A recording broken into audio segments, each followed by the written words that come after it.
ਪਛਾਣ ਜੇ ਇੱਥੋਂ ਪੰਜਾਬ ਦੇ ਲੋਕ ਹਟ ਕੇ ਅੱਜ ਵੀ ਨਾ ਇਹ ਸਮਝਿਆ ਕਿ ਬੜਾ ਮਾਰੂ ਕਾਨੂੰਨ ਆ ਸਾਡੇ ਲਈ, ਤਾਂ ਸਾਡੇ ਲਈ ਪਿੱਛੇ ਮੌਤ ਬਚਦੀ ਆ, ਹੋਰ ਕੋਈ ਬਚਦਾ ਨਹੀਂ ਹੈ। ਇਹ ਸਮਝਣਾ ਪਊਗਾ। ਪਹਿਲੀ ਗੱਲ ਤਾਂ ਮੈਂ ਕਹਿੰਦਾ ਕਿ ਜਿੰਨਾ ਚਿਰ ਅਸੀਂ ਸਮਝਾਂਗੇ ਨਹੀਂ ਕਿ ਸਾਡਾ ਦੁਸ਼ਮਣ ਕੌਣ ਹੈ, ਉਹ ਕਿੰਨਾ ਖਤਰਨਾਕ ਹੈ, ਉਹ ਕਿੰਨਾ ਚਲਾਕ ਹੈ, ਉਹ ਕਿਵੇਂ ਸਾਨੂੰ ਖਤਮ ਕਰਨਾ ਚਾਹੁੰਦਾ ਹੈ, ਉਹਨਾਂ ਚਿਰ ਅਸੀਂ ਲੜ ਨਹੀਂ ਸਕਦੇ, ਨਾ ਹੀ ਜਿੱਤ ਸਕਦੇ। ਅਗਲਾ ਸਾਡੀ ਹੋਂਦ ਨੂੰ ਪਿਆ ਹੋਇਆ, ਸਾਡੀ ਹਸਤੀ ਮਿਟਾਉਣ ਨੂੰ ਫਿਰਦਾ ਹੈ। ਭਾਈ ਲੱਖਾ ਆਪਣੀ ਸਪੀਚ ਦੇ ਵਿੱਚ ਬੜੇ ਸਵਾਲ ਛੱਡ ਗਿਆ ਸਾਡੇ ਨੌਜਵਾਨਾਂ ਦੇ ਲਈ। ਜਦੋਂ ਅਸੀਂ ਸਾਰੇ ਉਹਦੇ 25 ਨੂੰ ਸ਼ੰਭੂ ਦੇ ਬਾਰਡਰ ਤੇ ਸੀਗੇ ਤਾਂ ਵਿੱਚੋਂ ਨੌਜਵਾਨਾਂ ਨੇ ਇਹ ਕਿਹਾ ਕਿ ਬਾਈ ਚਲੋ ਦਿੱਲੀ ਵੱਲ ਚਾਲੇ ਪਾਉਂਦੇ। ਉਦੋਂ ਹੀ ਮੈਂ ਕਿਹਾ ਸੀ ਕਿ ਮੈਂ ਕਿਹਾ ਜੇ ਅਸੀਂ ਇੱਥੋਂ ਤੁਰ ਕੇ ਸ਼ੰਭੂ ਬਾਰਡਰ ਨੂੰ ਹੋ ਜਾਂਦੇ ਆ, ਅਗਲਿਆਂ ਨੇ ਸਾਡੇ ਵਿਛਾੜਾ ਮਛੂੜਾ ਮਾਰ ਕੇ ਡਾਂਗਾ ਡੂੰਗਾ ਮਾਰ ਕੇ ਵਾਪਸ ਭੇਜ ਦੇਣਾ ਤੇ ਜਿਹੜਾ ਸੰਘਰਸ਼ ਹੈ ਦੀ ਠੂਕ ਨਿਕਲ ਜਾਣੀ ਹੈ, ਠੁੱਸ ਹੋ ਜਾਣਾ। ਮੈਂ ਤੁਰਿਆ ਹੁੰਦਾ ਸੀ ਤੇ ਮੈਨੂੰ ਇੱਕ ਪੱਤਰਕਾਰ ਕਹਿੰਦਾ ਬਾਈ ਇਨਕਲਾਬ ਕੀ ਹੁੰਦਾ ਦੱਸੋ। ਮੈਂ ਕਿਹਾ ਕੋਈ ਨਹੀਂ, ਮੈਨੂੰ ਪਹੁੰਚ ਜਾਣ ਦੇ ਸਿਰੇ ਤੇ ਜਵਾਬ ਸੰਗਤ ਨੂੰ ਹੀ ਦੇਵਾਂਗੇ। ਫਿਰ ਸ਼ੰਭੂ ਧਰਨੇ ਤੇ ਇੱਕ 5-7 ਸਾਲ ਦਾ ਜਵਾਕ ਸੀ। ਇੱਕ ਪੱਤਰਕਾਰ ਵੀਰ ਨੇ ਉਹਨੂੰ ਸਵਾਲ ਪੁੱਛਿਆ ਵੀ ਭਾਈ ਤੂੰ ਕਿਉਂ ਆਇਆ ਇੱਥੇ। ਉਹ ਕਹਿੰਦਾ ਮੋਦੀ ਸਾਡੀਆਂ ਜ਼ਮੀਨਾਂ ਖੋਹਦਾ। ਬਸ ਐਡੀ ਗੱਲ ਹੀ ਆ, ਮੋਦੀ ਸਾਡੀਆਂ ਜ਼ਮੀਨਾਂ ਖੋਹਦਾ, ਇਹਦੇ ਉੱਤੇ ਕੁਝ ਪਤਾ ਕਰਨ ਦੀ ਜ਼ਰੂਰਤ ਨਹੀਂ।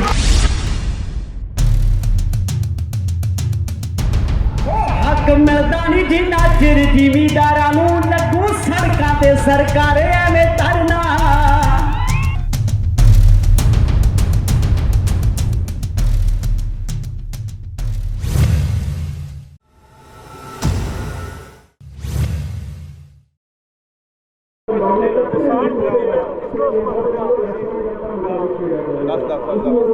ਸਮਰਥਨ ਤਾਂ ਹੁਣ ਅਸੀਂ ਕਿਸਾਨ ਵਿਰੋਧੀ ਬਿੱਲ ਦਾ ਵਿਰੋਧ ਕਰਦੇ ਹਾਂ, ਸਮਰਥਨ ਨਹੀਂ ਕਰਦੇ। ਜੋ ਕਾਨੂੰਨ ਬਣਿਆ ਉਹਦਾ ਅਸੀਂ ਵਿਰੋਧ ਕਰਦੇ ਹਾਂ। ਬਿੱਲ ਰਿਹਾ ਨਹੀਂ, ਕਾਨੂੰਨ ਬਣ ਗਿਆ, ਰਾਸ਼ਟਰਪਤੀ ਦੇ ਦਸਤਖਤ ਹੋ ਚੁੱਕੇ ਆ। ਤੇ ਮੈਂ ਹਮੇਸ਼ਾ ਇਹੀ ਕਹਿੰਦਾ ਕਿ ਸਾਡੇ ਪੰਜਾਬ ਦੇ ਲੋਕਾਂ ਦੇ ਹਿੱਕ ਦੇ ਉੱਤੇ ਇਹ ਆਖਰੀ ਕਿੱਲ ਸਾਬਤ ਹੋਣਾ ਹੈ। ਸਾਡੇ ਤਬੂਤ ਤੇ ਜਿਹਨੇ ਸਾਡੇ ਪੰਜਾਬ ਨੂੰ ਮਾਰਨਾ, ਸਾਡੀ ਪੰਜਾਬ ਦੀ ਕਿਸਾਨੀ ਨੂੰ ਮਾਰਨਾ, ਪੰਜਾਬ ਦੀ ਜਿਹੜੀ ਸੱਭਿਅਤਾ ਉਹਨੂੰ ਖਤਮ ਕਰ ਦੇਣਾ। ਸੋ ਇਸ ਲਈ ਹੁਣ ਇਹ ਮੈਨੂੰ ਲੱਗਦਾ ਕਿ ਅੱਗੇ ਵੱਧ ਕੇ ਤਾਂ ਸਾਡੀ ਜ਼ਿੰਦਗੀ ਹੈ। ਪਛਾਣ ਜੇ ਇੱਥੋਂ ਪੰਜਾਬ ਦੇ ਲੋਕ ਹਟ ਕੇ ਅੱਜ ਵੀ ਨਾ ਇਹ ਸਮਝਿਆ ਕਿ ਬੜਾ ਮਾਰੂ ਕਾਨੂੰਨ ਆ ਸਾਡੇ ਲਈ, ਤਾਂ ਸਾਡੇ ਲਈ ਪਿੱਛੇ ਮੌਤ ਬਚਦੀ ਆ, ਹੋਰ ਕੋਈ ਬਚਦਾ ਨਹੀਂ ਹੈ। ਸੋ ਹੁਣ ਸਾਨੂੰ ਲੜੇ ਬਿਨਾ ਸਾਡੇ ਕੋਲੇ ਗੁਜ਼ਾਰਾ ਨਹੀਂ, ਦੂਜਾ ਕੋਈ ਰਾਹ ਨਹੀਂ ਬਚਦਾ। ਤੇ ਅਪੀਲ ਮੈਂ ਇਹੀ ਕਰਦਾ ਕਿ ਯਾਰ ਸਾਨੂੰ ਹੁਣ ਅੱਡੋ ਅੱਡੀ ਝੰਡੇ ਚੱਕਣੇ ਛੱਡ ਦੇਣੇ ਚਾਹੀਦੇ ਆ। ਕੋਈ ਅਕਾਲੀਆਂ ਦਾ ਝੰਡਾ ਚੱਕੀ ਫਿਰਦਾ, ਕੋਈ ਕਾਂਗਰਸੀਆਂ ਦਾ ਚੱਕੀ ਫਿਰਦਾ, ਕੋਈ ਹੋਰ ਚੱਕੀ ਫਿਰਦਾ। ਇੱਕੋ ਹੀ ਝੰਡਾ, ਉਹ ਹੈ ਕਿਸਾਨੀ ਦਾ ਝੰਡਾ, ਕਿਉਂਕਿ ਕਿਸਾਨ ਅੰਦੋਲਨ ਹੈ ਤੇ ਕਿਸਾਨੀ ਦੇ ਝੰਡੇ ਹੇਠ ਇਕੱਠੇ ਹੋ ਕੇ ਸਾਨੂੰ ਸਾਰਿਆਂ ਨੂੰ ਲੜਨਾ ਚਾਹੀਦਾ, ਤਾਂ ਹੀ ਅਸੀਂ ਦਿੱਲੀ ਨੂੰ ਜਿਹੜਾ ਵਕਤ ਪਾ ਸਕਦੇ ਹਾਂ।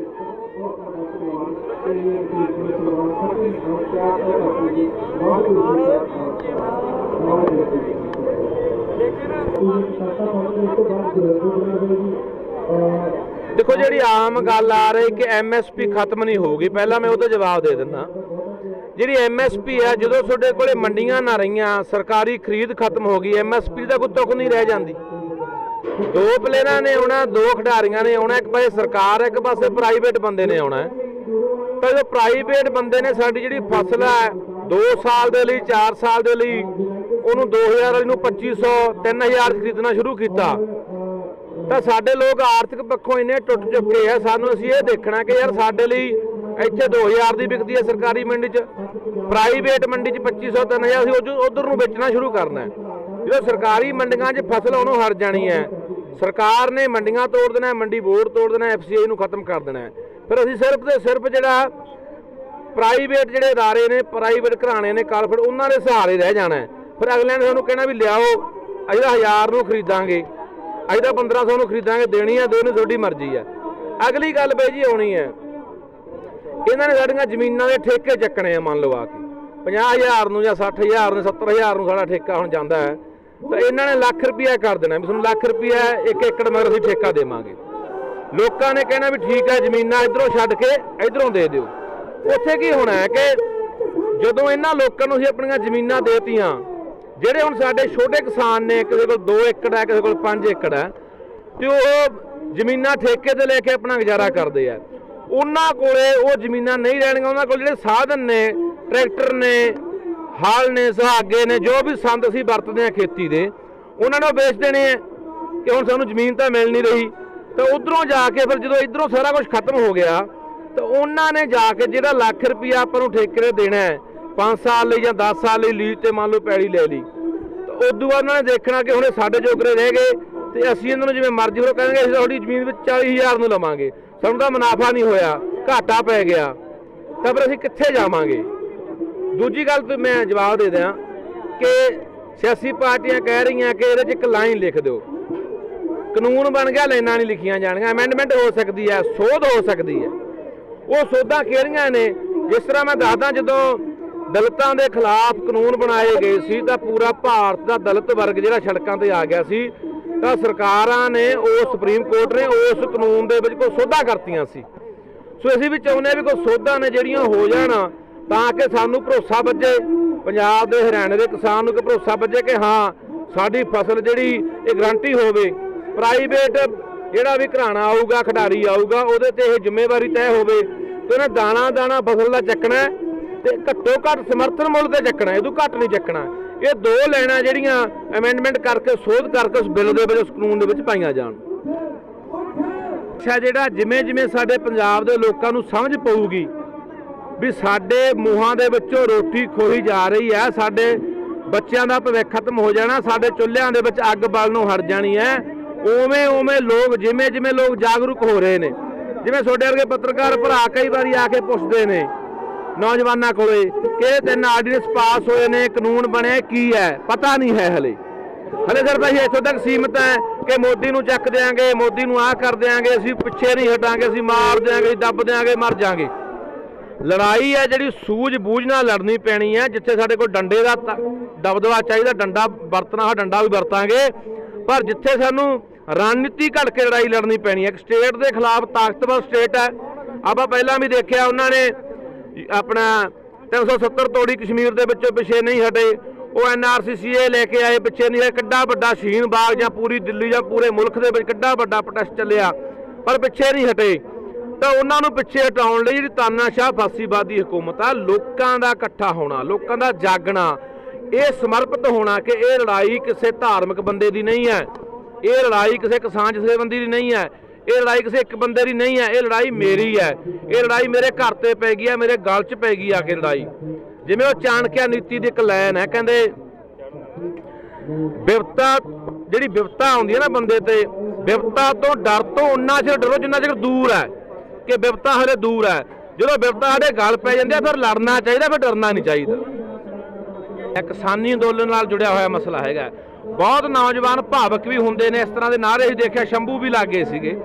ਪਰ ਇਹ ਕਈ ਵਾਰੀ ਕੀ ਹੁੰਦਾ ਕਿ ਜਦੋਂ ਤੁਸੀਂ ਕਿਸੇ ਮੂਵਮੈਂਟ ਨੂੰ ਗਲਤ ਦਿਸ਼ਾ ਦੇਣੀ ਹੈ, ਉਹਨੂੰ ਖਤਮ ਕਰਨਾ, ਉਹਨੂੰ ਤਾਰ-ਪਿੰਡੋ ਕਰਨਾ, ਕਮਜ਼ੋਰ ਕਰਨਾ, ਬੜੇ ਤਰ੍ਹਾਂ ਦੀਆਂ ਚਾਲਾਂ ਸਰਕਾਰਾਂ ਵੀ ਚੱਲ ਦਿੰਦੀਆਂ ਨੇ। ਆਪਣੇ ਬੰਦੇ ਵਿੱਚ ਬਾੜ ਕੇ ਮੰਨ ਲਓ ਕਿਤੇ ਕੋਈ ਜਿਹੀ ਹੁੱਲੜਬਾਜ਼ੀ ਕਰਾਤੀ, ਭੰਨ ਤੋੜ ਕਰਾਤੀ, ਤਾਂ ਕਿ ਅੰਦੋਲਨਾਂ ਨੂੰ, ਸੰਘਰਸ਼ਾਂ ਨੂੰ ਫੇਲ ਕੀਤਾ ਜਾਵੇ। ਮੈਂ ਫਿਰ ਕਹਿੰਦਾ ਕਿ ਬੜੀ ਇੱਕ ਲਾਮਬੰਦੀ ਦੀ ਲੋੜ ਹੈ, ਸਮਝ ਨਾਲ, ਸੰਜਮ ਨਾਲ, ਸੂਝ ਨਾਲ, ਦਿਮਾਗ ਨਾਲ, ਜੋਸ਼ ਨਾਲ, ਸਾਰੀਆਂ ਗੱਲਾਂ ਦਾ ਸੁਮੇਲ ਕਰਕੇ ਸਾਨੂੰ ਲੜਨਾ ਪੈਣਾ, ਤਾਂ ਅਸੀਂ ਜਾ ਕੇ ਕਿਤੇ ਲੜਾਈ ਜਿੱਤ ਸਕਦੇ। ਇਹ ਨੇਸ਼ਨ ਬਿਲਡਿੰਗ ਦੀ ਜਿੱਦ ਫੜੀ ਬੈਠੇ ਆ ਨਾ ਵੀ ਇੱਕ ਦੇਸ਼ ਇੱਕ ਮੰਡੀ, ਇੱਕ ਦੇਸ਼ ਇੱਕ ਇਲੈਕਸ਼ਨ, ਇੱਕ ਦੇਸ਼ ਇੱਕ ਅਨਾਜ ਵਾਲਾ ਆਪਣਾ ਰਾਸ਼ਨ ਕਾਰਡ, ਠੀਕ ਆ। ਤਾਂ ਉਹ ਬੜੀ ਵੱਡੀ ਜਿੱਦ ਆ, ਉਹਦੇ 'ਚ ਵੰਨ ਸਵੰਨਤਾ, ਉਹਦੇ 'ਚ ਜਿਹੜੀ ਕਲਚਰਲ ਡਾਈਵਰਸਿਟੀ ਆ ਕਿਸੇ ਵੀ ਘੱਟ ਗਿਣਤੀ ਦੀ, ਉਹਨੂੰ ਖਤਮ ਕਰਨਾ ਚਾਹੁੰਦੇ ਆ। ਸੋ ਇਹਦੇ ਪਿੱਛੇ ਇਕੱਲਾ ਆਰਥਿਕ ਮਸਲਾ ਨਹੀਂ ਆ ਇਹ ਵੀ ਕਿਸਾਨਾਂ ਨੂੰ ਮਾੜਾ ਜਿਹਾ ਤੁਰੇ ਚੱਲੀਏ ਜੀ, ਮਾੜਾ ਜਿਹਾ ਕਿਸਾਨਾਂ ਨੂੰ ਅਸੀਂ ਆਰਡੀਨੈਂਸ ਲਿਆ ਕੇ ਤੇ ਕਾਲੇ ਕਾਨੂੰਨ ਪੈਦਾ ਕਰਕੇ ਆਪਦੇ ਹੱਥਾਂ 'ਚ ਲੈ ਲਈਏ। ਇੱਕ ਇਹ ਨੇਸ਼ਨ ਬਿਲਡਿੰਗ ਦਾ ਜਿਹੜਾ ਇਹਨਾਂ ਦਾ ਮਸਲਾ, ਰਾਜਨੀਤਿਕ ਸਮਝ ਆ ਜਾਂ ਵਿਚਾਰਧਾਰਾ, ਉਹ ਵੀ ਇਹਦੇ ਪਿੱਛੇ। ਕੇਂਦਰ ਦੇ ਰਵੱਈਏ ਨੂੰ, ਇਸ ਨੂੰ ਵੇਖਦੇ ਕਿਵੇਂ ਹੋ ਬਾਈ ਜੀ? ਆਏ ਆ ਹੁਣ ਤੁਸੀਂ ਕਹਿੰਦੇ ਹੋ, ਮੈਂ ਕਹਿੰਦਾ, ਅਸੀਂ ਕਹਿੰਦੇ ਆ ਅਸੀਂ ਪੰਜਾਬੀ ਆ, ਸਾਡੀ ਮਾਂ ਬੋਲੀ ਪੰਜਾਬੀ ਆ, ਹਨਾ। ਆਈ ਤਾਮਿਲ ਵਾਲੇ ਕਹਿੰਦੇ ਉਹਨਾਂ ਦੀ ਮਾਂ ਬੋਲੀ ਤਾਮਿਲ ਆ, ਆਈ ਬੰਗਾਲ ਵਾਲੇ ਕਹਿੰਦੇ ਬੰਗਲਾ। ਹੁਣ ਇਹ ਜਿਹੜੀ ਕਲਚਰਲ ਵੰਨ ਸਵੰਨਤਾ, ਡਾਈਵਰਸਿਟੀ ਹੈ, ਬਹੁਤ ਜ਼ਰੂਰੀ ਹੁੰਦੀ ਆ। ਇਹ ਤੋਂ ਬਿਨਾਂ ਅਸੀਂ ਜੇ ਕਹੀਏ ਇੱਕ ਟੋਟਲ ਡੈਮੋਕ੍ਰੈਟਿਕ ਸਟਰਕਚਰ 'ਚ ਰਹਿ ਰਹੇ ਹਾਂ ਤੇ ਉੱਥੇ ਜੇ ਸਾਡੇ ਤੇ ਚੀਜ਼ਾਂ ਥੋਪੀਆਂ ਜਾਣ, ਸਾਨੂੰ ਦੱਸਿਆ ਜਾਵੇ ਪਹਿਨਣਾ ਕੀ ਆ, ਖਾਣਨਾ ਕੀ ਆ, ਬੋਲਣਾ ਕਿਵੇਂ ਆ, ਵਿਚਾਰਧਾਰਾ ਕੀ ਹੋਣੀ ਚਾਹੀਦੀ, ਫਲਸਫੇ ਕੀ ਹੋਣੇ ਚਾਹੀਦੇ ਆ। ਸੋ ਇਹ ਗੱਲ ਤਾਂ ਅੰਦਰ ਹਜਮ ਕਰਨੀ ਬੜੀ ਔਖੀ ਆ ਨਾ। ਤੇ ਸਾਡੇ ਪੰਜਾਬ ਲਈ ਜੇ ਅਸੀਂ ਆਪਦੀ ਮਾਂ ਬੋਲੀ ਲਈ ਨਹੀਂ ਖੜੇ ਹੋਵਾਂਗੇ, ਆਪਦੇ ਲੋਕਾਂ ਲਈ ਨਹੀਂ ਖੜੇ ਹੋਵਾਂਗੇ, ਸਾਡੇ ਜਵਾਨਾਂ ਲਈ ਨਹੀਂ ਖੜੇ ਹੋਵਾਂਗੇ, ਅਸੀਂ ਆਪਦੀ ਧਰਤੀ ਲਈ, ਕਿਸਾਨਾਂ ਲਈ ਨਹੀਂ ਖੜੇ ਹੋਵਾਂਗੇ, ਫਿਰ ਜ਼ਮੀਰਾਂ ਕਿੱਧਰ ਗਈਆਂ ਸਾਡੀਆਂ? ਸੋ ਮੂਵਮੈਂਟ ਨੂੰ ਅੱਗੇ ਲੈ ਕੇ ਜਾਓਗੇ? ਬਿਲਕੁਲ ਲੈ ਕੇ ਜਾਵਾਂਗੇ ਜੀ। ਮੈਂ ਕਹਿੰਦਾ ਕਿ ਦੇਖੋ, ਲਾਠੀਆਂ ਦੇ ਲਈ, ਲਾਠੀ ਚਾਰਜ ਦੇ ਲਈ, ਪਰਚੇ ਦੇ ਲਈ ਅਲੱਗ ਤਿਆਰ ਹੈਗੇ। ਅਸੀਂ ਸਮਰਪਿਤ ਹਾਂ। ਇਹ ਜੇ ਦੇਖੋ, ਇੱਕ ਗੱਲ ਤੁਸੀਂ ਸਾਰੇ ਜਾਣਦੇ ਹੋ ਵੀ ਲਾਮਬੰਦੀ ਹੋਈ ਆ ਮੂਵਮੈਂਟ ਦੀ, ਬਹੁਤ ਬਾਕਮਾਲ ਚੀਜ਼ ਆ, ਪਰ ਕੱਲੀ ਲਾਮਬੰਦੀ ਵੀ ਕੁਝ ਨਹੀਂ ਹੁੰਦੀ। ਲੀਡਰਾਂ ਤੋਂ ਬਿਨਾਂ ਸਿਰੇ ਲੱਗ ਪਾਊਗਾ? ਨਹੀਂ, ਲੀਡਰਾਂ ਤੋਂ ਬਿਨਾਂ ਨਹੀਂ। ਦੇਖੋ, ਹਮੇਸ਼ਾ ਹੀ ਸਾਡੇ ਨਾਲ ਆਏ ਹੁੰਦਾ, ਲੋਕ ਉੱਠਦੇ ਆ, ਲੋਕਾਂ 'ਚ ਜਜ਼ਬਾ ਹੈਗਾ, ਲੋਕ ਜਾਂਦੇ ਆ, ਲੋਕ ਆਪਦਾ ਵਿਰੋਧ ਤੇ ਵਿਦਰੋਹ ਦਰਜ ਕਰਾਉਂਦੇ ਆ, ਪਰ ਲੀਡਰਸ਼ਿਪ ਨੂੰ ਸੇਧ ਨਹੀਂ ਦੇਣੀ ਆਉਂਦੀ। ਸਾਡੇ ਉਭਾਰ ਪਹਿਲਾਂ ਵੀ ਉੱਠੇ ਆ। ਤੁਹਾਨੂੰ ਅਗਵਾਈ ਕਰਦਾ ਨਜ਼ਰ ਕੌਣ ਆਉਂਦਾ ਸਿੱਧੂ ਸਾਹਿਬ? ਦੇਖੋ, ਇਕੱਲੇ ਕਲਾਕਾਰਾਂ ਦੇ ਧਰਨਿਆਂ ਨਾਲ ਤਾਂ ਜਾਂ ਕਿਸਾਨਾਂ ਦੇ ਧਰਨਿਆਂ ਨਾਲ ਤੁਹਾਨੂੰ, ਜਿਵੇਂ ਤੁਸੀਂ ਪਹਿਲਾਂ ਵੀ ਕਿਹਾ ਕਿ ਮੁੱਦੇ ਸਿਰੇ ਨਹੀਂ ਲੱਗਦੇ, ਕੋਈ ਚੰਗਾ ਬੰਦਾ ਅਗਵਾਈ ਨਹੀਂ ਕਰ ਪਾਉਂਦਾ। ਦੇਖੋ, ਗੱਲ ਇਹ ਤੁਹਾਨੂੰ ਅਗਵਾਈ ਕਰਦਾ ਕਿਹੜਾ ਨਜ਼ਰ ਆਉਂਦਾ? ਲੋਕਾਂ ਚੋਂ ਹੀ ਸਾਨੂੰ ਲੀਡਰ ਪੈਦਾ ਕਰਨੇ ਪੈਣੇ ਆ। ਜਿਹੜੀ ਸਾਡੀ ਲੀਡਰਸ਼ਿਪ ਸਾਲਾਂ ਬੱਧੀ ਸਾਨੂੰ ਅੱਗੇ ਲੱਗ ਕੇ ਕਿਤੇ ਲਿਜਾਂਦੀ ਰਹੀ ਆ, ਉਹ ਤਾਂ ਕਿਤੇ ਲਿਜਾ ਨਹੀਂ ਸਕੀ। ਦੀਪ ਸਿੱਧੂ ਲੀਡਰ ਬਣਨ ਲਈ ਤਿਆਰ ਨੇ, ਕਿਉਂਕਿ ਧਰਨੇ ਤੇ ਮੁਜ਼ਾਹਰੇ ਲੀਡਰ ਵੀ ਪੈਦਾ ਕਰਦੇ ਨੇ। ਨਹੀਂ, ਸਾਡੀ ਮੈਂ ਲੀਡਰ ਬਣਨ ਵਾਸਤੇ ਤਿਆਰ ਨਹੀਂ ਜਾਂ ਹਾਂ ਦੀ ਗੱਲ ਨਹੀਂ ਆ। ਸਾਡੀ ਰਵਾਇਤ ਸਮਝੋ ਕੀ ਸੀ। ਸਾਡੀ ਰਵਾਇਤ ਸੀ ਪੰਚਾਇਤਾਂ, ਸੰਗਤ ਫੈਸਲੇ ਕਰਦੀ ਸੀ, ਬੰਦ ਕਮਰਿਆਂ 'ਚ ਫੈਸਲੇ ਨਾ ਹੋਣ। ਅੱਜ ਜੇ ਸਾਡੇ ਨਾਲ ਕੋਈ, ਦੇਖੋ ਸਭ ਤੋਂ ਵੱਡੀ ਗੱਲ ਇਹ ਜਿਹੜੀ ਇੱਕ ਮੂਵਮੈਂਟ ਹੈ ਨਾ ਪੰਜਾਬ 'ਚ ਖੜੀ ਹੋਈ, ਇੱਕ ਗੱਲ ਯਾਦ ਰੱਖਿਓ, ਇਹਨੇ ਇਸ ਖਿੱਤੇ 'ਚੋਂ ਇੱਕ ਵੱਡਾ ਇਨਕਲਾਬ ਖੜਾ ਕਰਨਾ, ਪਰ ਉਹ ਤਾਂ ਹੀ ਹੋ ਸਕਦਾ ਜੇ ਜਿਹੜੀ ਸਾਡੀ ਹੁਣ ਲੀਡਰਸ਼ਿਪ ਆ ਇਹ ਸਮਝੇ ਵੀ ਅਸੀਂ ਜਾ ਕਿੱਧਰ ਨੂੰ ਗਏ ਆ। ਰਾਜਨੀਤਿਕ ਸਮਝ ਉਹਦੇ ਕੋਲੇ ਹੋਣੀ ਚਾਹੀਦੀ ਹੈ, ਚੇਤਨਾ ਹੋਣੀ ਚਾਹੀਦੀ ਹੈ, ਲੋਕਾਂ 'ਚ ਆ ਗਈ ਆ। ਥੋੜਾ ਹਾਈਪੋਥੈਟੀਕਲ ਹੈ, ਥੋੜਾ ਹਾਈਪੋਥੈਟੀਕਲ ਸਿੱਧੂ ਸਾਹਿਬ ਸਵਾਲ ਹੈ, ਪਰ ਕੀ ਆਉਣ ਵਾਲੇ ਸਮੇਂ 'ਚ ਦੀਪ ਸਿੱਧੂ ਨੂੰ ਐਕਟਿਵ ਪੋਲਿਟਿਕਸ 'ਚ ਵੇਖਿਆ ਜਾ ਸਕਦਾ? ਮੈਂ ਇੱਕ ਗੱਲ ਕਹਿੰਦਾ, ਭਾਵੇਂ ਇਸ ਮੁੱਦੇ ਨੂੰ ਲੈ ਕੇ ਹੋਵੇ। ਨਹੀਂ, ਇਸ ਮੁੱਦੇ ਨੂੰ ਲੈ ਕੇ ਹੋਵੇ ਜਾਂ ਹੋਰ ਮੁੱਦੇ, ਹੁਣ ਪੰਜਾਬ 'ਚ ਹੋਰ ਬਹੁਤ ਮੁੱਦੇ ਆ, ਪਰ ਫਿਲਹਾਲ ਜਿਹੜਾ ਉਭਾਰ ਆਇਆ ਕਿਸਾਨਾਂ ਦੇ ਮਸਲੇ ਤੋਂ, ਇਸ ਆਰਡੀਨੈਂਸ ਤੋਂ ਇਹ ਉਭਾਰ ਆਇਆ, ਪਰ ਜਿਹੜਾ ਜੋਸ਼ ਲੋਕ ਦਿਖਾ ਰਹੇ ਆ ਜਾਂ ਗੁੱਸਾ ਪ੍ਰਗਟ ਕਰ ਰਹੇ ਆ ਉਹ ਹੋਰ ਮੁੱਦਿਆਂ ਨੂੰ ਲੈ ਕੇ ਵੀ ਆ। ਇਕੱਲਾ ਜੇ ਆਪਾਂ ਕਹੀਏ ਆਰਡੀਨੈਂਸ ਨੂੰ ਲੈ ਕੇ ਇਹ ਨਹੀਂ, ਪਰ ਜੋ ਹਾਲਤ ਸਾਡੀ ਇਸ ਟਾਈਮ ਜਿੰਨਾ ਹਾਲਾਤਾਂ 'ਚੋਂ ਪੰਜਾਬ ਗੁਜ਼ਰ ਰਿਹਾ, ਚਾਹੇ ਉਹ ਆਰਥਿਕ ਮਸਲੇ ਹੋਣ, ਪ੍ਰਵਾਸ ਦਾ ਮਸਲਾ ਹੋਵੇ, ਇੰਪਲੋਇਮੈਂਟ ਦੇ ਮਸਲੇ ਹੋਣ, ਸਤਿ ਸ਼੍ਰੀ ਅਕਾਲ ਜੀ, ਜਾਂ ਹੋਰ ਬਥੇਰੇ ਸਾਡੇ ਕੋਲੇ ਮਸਲੇ ਆ ਜਿਨ੍ਹਾਂ ਨੂੰ ਇਸ ਵੇਲੇ ਅਸੀਂ ਨਜਿੱਠ ਰਹੇ ਹਾਂ, ਜਿਨ੍ਹਾਂ ਨਾਲ ਜੂਝ ਰਹੇ ਹਾਂ। ਸੋ ਮੈਂ ਨਾਲ ਸੰਗਤ ਦੇ ਨਾਲ, ਇਸ ਧਰਤੀ ਦੇ ਨਾਲ ਵਫਾਦਾਰੀ ਨਿਭਾਉਂਗਾ ਜੀ। ਮੈਂ ਨਹੀਂ ਹਿੱਲੂੰਗਾ, ਜੋ ਸੰਗਤ ਹੁਕਮ ਕਰੂਗੀ ਉਹੀ ਕਰਾਂਗੇ। ਮੇਰੇ ਸਾਹਮਣੇ ਮਾਝੇ ਦੇ ਵਿੱਚੋਂ ਨੀਲੀਆਂ ਪੀਲੀਆਂ ਦਸਤਾਰਾਂ ਸੋਹੰਦੀਆਂ ਨੇ। ਮਾਝੇ ਵਾਲਿਓ, ਮਾਝਾ ਹਮੇਸ਼ਾ ਹੀ ਸੰਘਰਸ਼ਾਂ ਦਾ, ਅੰਦੋਲਨਾਂ ਦਾ, ਲਹਿਰਾਂ ਦਾ ਗੜ ਰਿਹਾ ਤੇ ਮਾਝੇ ਨੇ ਮਾਰ ਵੀ ਬੜੀ ਝੱਲੀ ਹੈ, ਚਾਹੇ 47 ਹੋਵੇ, ਚਾਹੇ 84 ਹੋਵੇ, ਤੇ ਚਾਹੇ ਉਸ ਤੋਂ ਬਾਅਦ ਜਿਹੜਾ ਸਾਨੂੰ ਚੱਟੇ ਨਾਲ ਮਾਰਿਆ ਗਿਆ, ਸਭ ਤੋਂ ਜ਼ਿਆਦਾ ਸੰਤਾਪ ਉਹਦਾ ਮਾਝੇ ਨੇ ਹੰਢਾਇਆ। ਪਰ ਚੰਗੀ ਗੱਲ ਹੈ ਕਿ ਅਸੀਂ ਹਮੇਸ਼ਾ ਹੀ, ਮੈਨੂੰ ਵੀ ਲੱਗਦਾ ਹੁੰਦਾ ਸੀ ਕਿ ਯਾਰ ਸਾਡਾ ਨੌਜਵਾਨ ਨਸ਼ਿਆਂ ਨੇ ਖਾ ਲਿਆ, ਚਿੱਟੇ ਨੇ ਖਾ ਲਿਆ, ਪਰ ਅੱਜ ਦੇਖ ਕੇ ਲੱਗਦਾ, ਜਦੋਂ ਮੈਂ ਨੌਜਵਾਨਾਂ ਨੂੰ ਸੜਕਾਂ ਤੇ ਦੇਖਦਾ, ਜੋਸ਼ ਵੀ ਆ ਤੇ ਹੋਸ਼ ਵੀ ਹੈ, ਤਾਂ ਖੁਸ਼ੀ ਹੋ ਰਹੀ ਹੈ ਕਿ ਇਹ ਨੌਜਵਾਨ ਆਪਣੇ ਪੰਜਾਬ ਨੂੰ ਬਚਾਉਣ ਲਈ, ਆਪਣੀ ਹੋਂਦ ਨੂੰ ਬਚਾਉਣ ਲਈ ਲੜੂਗਾ, ਸੰਘਰਸ਼ ਕਰੂਗਾ। ਪਰ ਲੋੜ ਹੁੰਦੀ ਹੈ, ਕਈ ਵਾਰੀ ਕੀ ਹੁੰਦਾ ਕਿ ਅਸੀਂ ਇਕੱਲੇ ਜੋਸ਼ ਤੋਂ ਕੰਮ ਲੈਂਦੇ ਆ, ਜੋਸ਼ ਦੇ ਨਾਲ ਹੋਸ਼ ਦਾ ਹੋਣਾ ਬੜਾ ਜ਼ਰੂਰੀ ਹੈ। ਦੁਨੀਆ ਦੇ ਵਿੱਚ ਜਿੰਨੀਆਂ ਮੂਵਮੈਂਟਾਂ, ਜਿੰਨੀਆਂ ਲਹਿਰਾਂ, ਜਿੰਨੇ ਸੰਘਰਸ਼ ਲੜੇ ਗਏ ਨੇ, ਜਿੰਨਾਂ ਲਹਿਰਾਂ ਦੀ ਅਗਵਾਈ ਚੰਗੇ ਹੱਥਾਂ 'ਚ ਰਹੀ ਹੈ, ਯੋਗ ਹੱਥਾਂ ਦੇ ਵਿੱਚ ਰਹੀ ਹੈ, ਉਹ ਲਹਿਰਾਂ ਕਾਮਯਾਬ ਹੋਈਆਂ ਨੇ, ਉਹ ਸੰਘਰਸ਼ ਜਿੱਤੇ ਗਏ ਨੇ। ਜਿਨ੍ਹਾਂ ਦੀ ਅਗਵਾਈ ਮਾੜੀ ਹੋ ਜਾਂਦੀ ਹੈ, ਅਸੀਂ ਸਹੀ ਰਾਹ ਨਹੀਂ ਦਿਖਾ ਸਕਦੇ, ਤਾਂ ਉਹ ਲਹਿਰਾਂ ਫੇਲ ਹੋ ਜਾਂਦੀਆਂ ਨੇ। ਆਓ ਨੌਜਵਾਨ ਹੈ, ਆਓ ਕੌਮ ਦੇ ਲੋਕ ਨੇ ਜਿਹੜੇ ਚੱਬੇ ਦੀ ਧਰਤੀ ਤੇ ਵੀ ਲੱਖਾਂ ਦਾ ਇਕੱਠ ਕਰ ਦਿੰਦੇ ਨੇ, ਬਰਗਾੜੀ ਦੇ ਵਿੱਚ ਵੀ ਲੱਖਾਂ ਦਾ ਇਕੱਠ ਕਰ ਦਿੰਦੇ ਨੇ।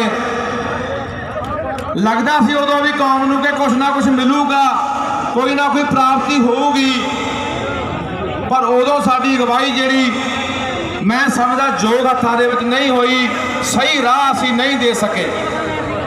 ਅਸੀਂ 47 ਤੋਂ ਲੈ ਕੇ ਅਸੀਂ ਐਂ ਭਟਕਦੇ ਫਿਰਦੇ ਆ। ਜਦੋਂ ਹੀ ਕੋਈ ਸਾਨੂੰ ਮਾੜਾ ਜਾਂ ਕੋਈ ਰਾਹ ਦਿਖਾਉਂਦਾ ਅਸੀਂ ਉਹਦੇ ਮਗਰ ਹੋ ਜਾਂਦੇ ਆ। ਜੇ ਕੋਈ ਧਾਰਮਿਕ ਬੰਦਾ ਆ ਗਿਆ ਅਸੀਂ ਉਹਦੇ ਨਾਲ, ਕੋਈ ਸਿਆਸੀ ਬੰਦਾ ਆ ਗਿਆ ਅਸੀਂ ਉਹਦੇ ਨਾਲ, ਕੋਈ ਸਮਾਜਿਕ ਬੰਦਾ ਆ ਗਿਆ ਅਸੀਂ ਉਹਦੇ ਨਾਲ ਹੋ ਜਾਂਦੇ ਆ। ਪਰ ਪਈ ਸਾਡੇ ਪੱਲੇ ਨਿਰਾਸ਼ਾ ਹੀ ਹੈ। ਸਭ ਤੋਂ ਅਹਿਮ ਗੱਲ ਇਹ ਹੈ, ਜਦੋਂ ਅਸੀਂ ਸਾਰੇ ਉਹਦੇ 25 ਨੂੰ ਸ਼ੰਭੂ ਦੇ ਬਾਰਡਰ ਤੇ ਸੀਗੇ ਤਾਂ ਵਿੱਚੋਂ ਨੌਜਵਾਨਾਂ ਨੇ ਇਹ ਕਿਹਾ ਕਿ ਬਾਈ ਚਲੋ ਦਿੱਲੀ ਵੱਲ ਚਾਲੇ ਪਾਉਂਦੇ ਆ। ਤਾਂ ਮੈਂ ਉੱਦਾਂ ਵੀ ਗੱਲ ਬੋਲੀ ਸੀ, ਹੁਣ ਵੀ ਮੁੰਡੇ ਫੋਨ ਕਰਦੇ ਨੇ, ਸੁਨੇਹੇ ਭੇਜਦੇ ਨੇ ਕਿ ਬਾਈ ਚਲੋ ਦਿੱਲੀ ਕੂਚ ਕਰਦੇ ਆ, ਦਿੱਲੀ ਕੂਚ ਕਰਦੇ ਆ। ਤਾਂ ਅਸੀਂ ਦਿੱਲੀ ਨੂੰ ਕੂਚ ਕਿਵੇਂ ਕਰਨਾ, ਦਿੱਲੀ ਨੂੰ ਕੂਚ ਕਰਨਾ ਹੈ, ਪਰ ਉਹਦੇ ਲਈ ਸਾਡੀ ਰਣਨੀਤੀ ਕੀ ਹੋਣੀ ਚਾਹੀਦੀ, ਸਾਡੀ ਤਿਆਰੀ ਕੀ ਹੋਣੀ ਚਾਹੀਦੀ ਹੈ। ਉਹਦੇ ਵੀ ਮੈਂ ਕਿਹਾ ਸੀ ਕਿ ਮੈਂ ਕਿਹਾ ਜੇ ਅਸੀਂ ਇੱਥੋਂ ਤੁਰ ਕੇ ਸ਼ੰਭੂ ਬਾਰਡਰ ਨੂੰ ਹੋ ਜਾਂਦੇ ਆ, ਅਗਲਿਆਂ ਨੇ ਸਾਡੇ ਵਿਛਾੜਾ ਮਛੂੜਾ ਮਾਰ ਕੇ, ਡਾਂਗਾ ਡੂੰਗਾ ਮਾਰ ਕੇ ਵਾਪਸ ਭੇਜ ਦੇਣਾ ਤੇ ਜਿਹੜਾ ਸੰਘਰਸ਼ ਹੈ ਦੀ ਫੂਕ ਨਿਕਲ ਜਾਣੀ ਹੈ, ਠੁੱਸ ਹੋ ਜਾਣਾ।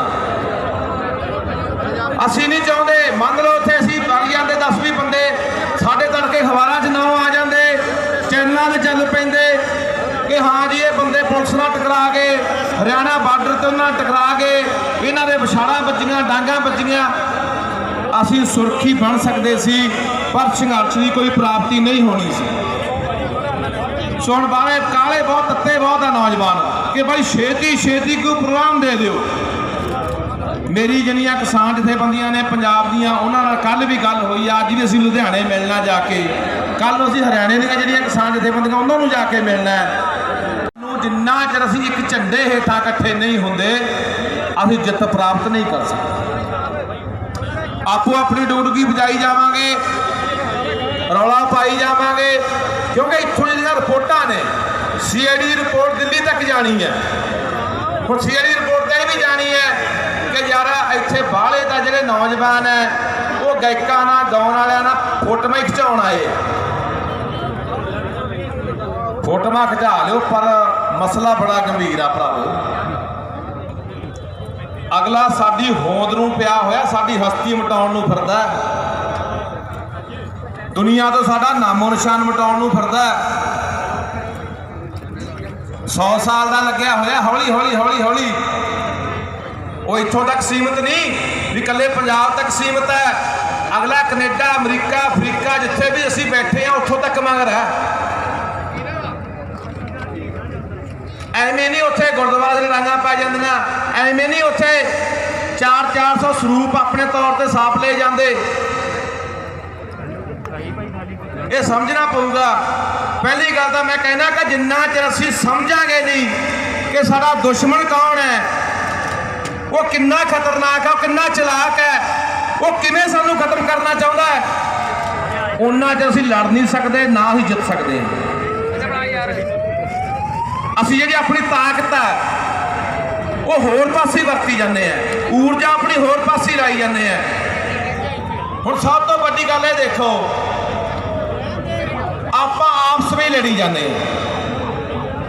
ਧਾਰਮਿਕ ਜਥੇਬੰਦੀਆਂ ਸਾਡੇ ਕਿੰਨੇ ਧੜੇ ਆ, ਉਹ ਲੜ ਰਹੇ ਆ ਆਪਸ ਵਿੱਚ, ਪ੍ਰਚਾਰਕ ਲੜ ਰਹੇ ਆ ਧਾਰਮਿਕ, ਉਹ ਇੱਕ ਦੂਜੇ ਦੀਆਂ ਲੱਤਾਂ ਖਿੱਚਣ ਤੇ ਲੱਗੇ ਹੋਏ ਆ।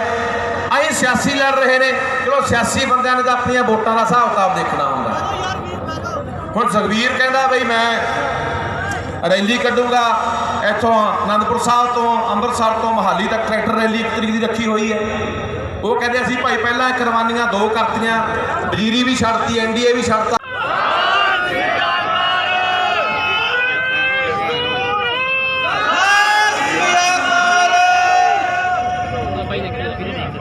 ਮੈਂ ਤੁਰਿਆ ਹੁੰਦਾ ਸੀ ਤੇ ਮੈਨੂੰ ਇੱਕ ਪੱਤਰਕਾਰ ਕਹਿੰਦਾ ਭਾਈ ਇਨਕਲਾਬ ਕੀ ਹੁੰਦਾ ਦੱਸੋ। ਮੈਂ ਕਿਹਾ ਕੋਈ ਨਹੀਂ, ਮੈਨੂੰ ਪਹੁੰਚ ਜਾਣ ਦੇ ਸਿਰੇ ਤੇ ਜਵਾਬ ਸੰਗਤ ਨੂੰ ਹੀ ਦੇਵਾਂਗੇ, ਫਿਰ ਉਹਨਾਂ ਦੇ ਸਾਹਮਣੇ ਹੀ ਦੱਸਾਂਗੇ ਇਨਕਲਾਬ ਹੁੰਦਾ ਕੀ ਹੈ। ਜਿੱਤੇ ਬਾਬੇ ਨਾਨਕ ਨੇ ਏਕੰਕਾਰ ਵਾਹਤਾ ਸੀ ਨਾ ਪਾਂਦੇ ਦੀ ਫੱਟੀ ਤੇ, ਸਾਡਾ ਇਨਕਲਾਬ ਸ਼ੁਰੂ ਹੋ ਗਿਆ ਸੀ। ਜਦੋਂ ਸ਼੍ਰੀ ਗੁਰੂ ਹਰਗੋਬਿੰਦ ਸਾਹਿਬ ਨੇ ਦੋ ਤਲਵਾਰਾਂ ਮੀਰੀ ਤੇ ਪੀਰੀ ਦੀਆਂ ਸ਼੍ਰੀ ਸਾਹਿਬ ਵਾਲੀਆਂ ਸੀ। ਸਾਡਾ ਇਨਕਲਾਬ ਸ਼ੁਰੂ ਹੋ ਗਿਆ ਸੀ। ਜਦੋਂ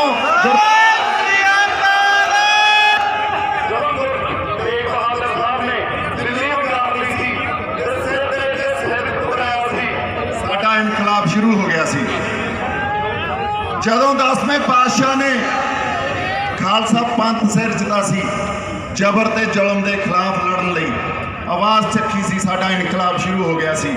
ਬੜਾ ਕੁਛ ਹੰਡਾਇਆ ਇਸ ਇਨਕਲਾਬ ਨੇ, ਤੇਗਾਂ ਤਵੀਆਂ ਛਵੀਆਂ ਰੰਬੇ ਆਰੀਆਂ, ਬੜਾ ਕੁਛ ਹੰਡਾਇਆ ਇਸ ਇਨਕਲਾਬ ਨੇ। ਜਦੋਂ ਸਾਡੇ ਜਰਨੈਲ ਪਿੰਡਰਾਂ ਵਾਲੇ ਸੰਤਾਂ ਨੇ ਇਹ ਗੱਲ ਕਹੀ ਸੀ,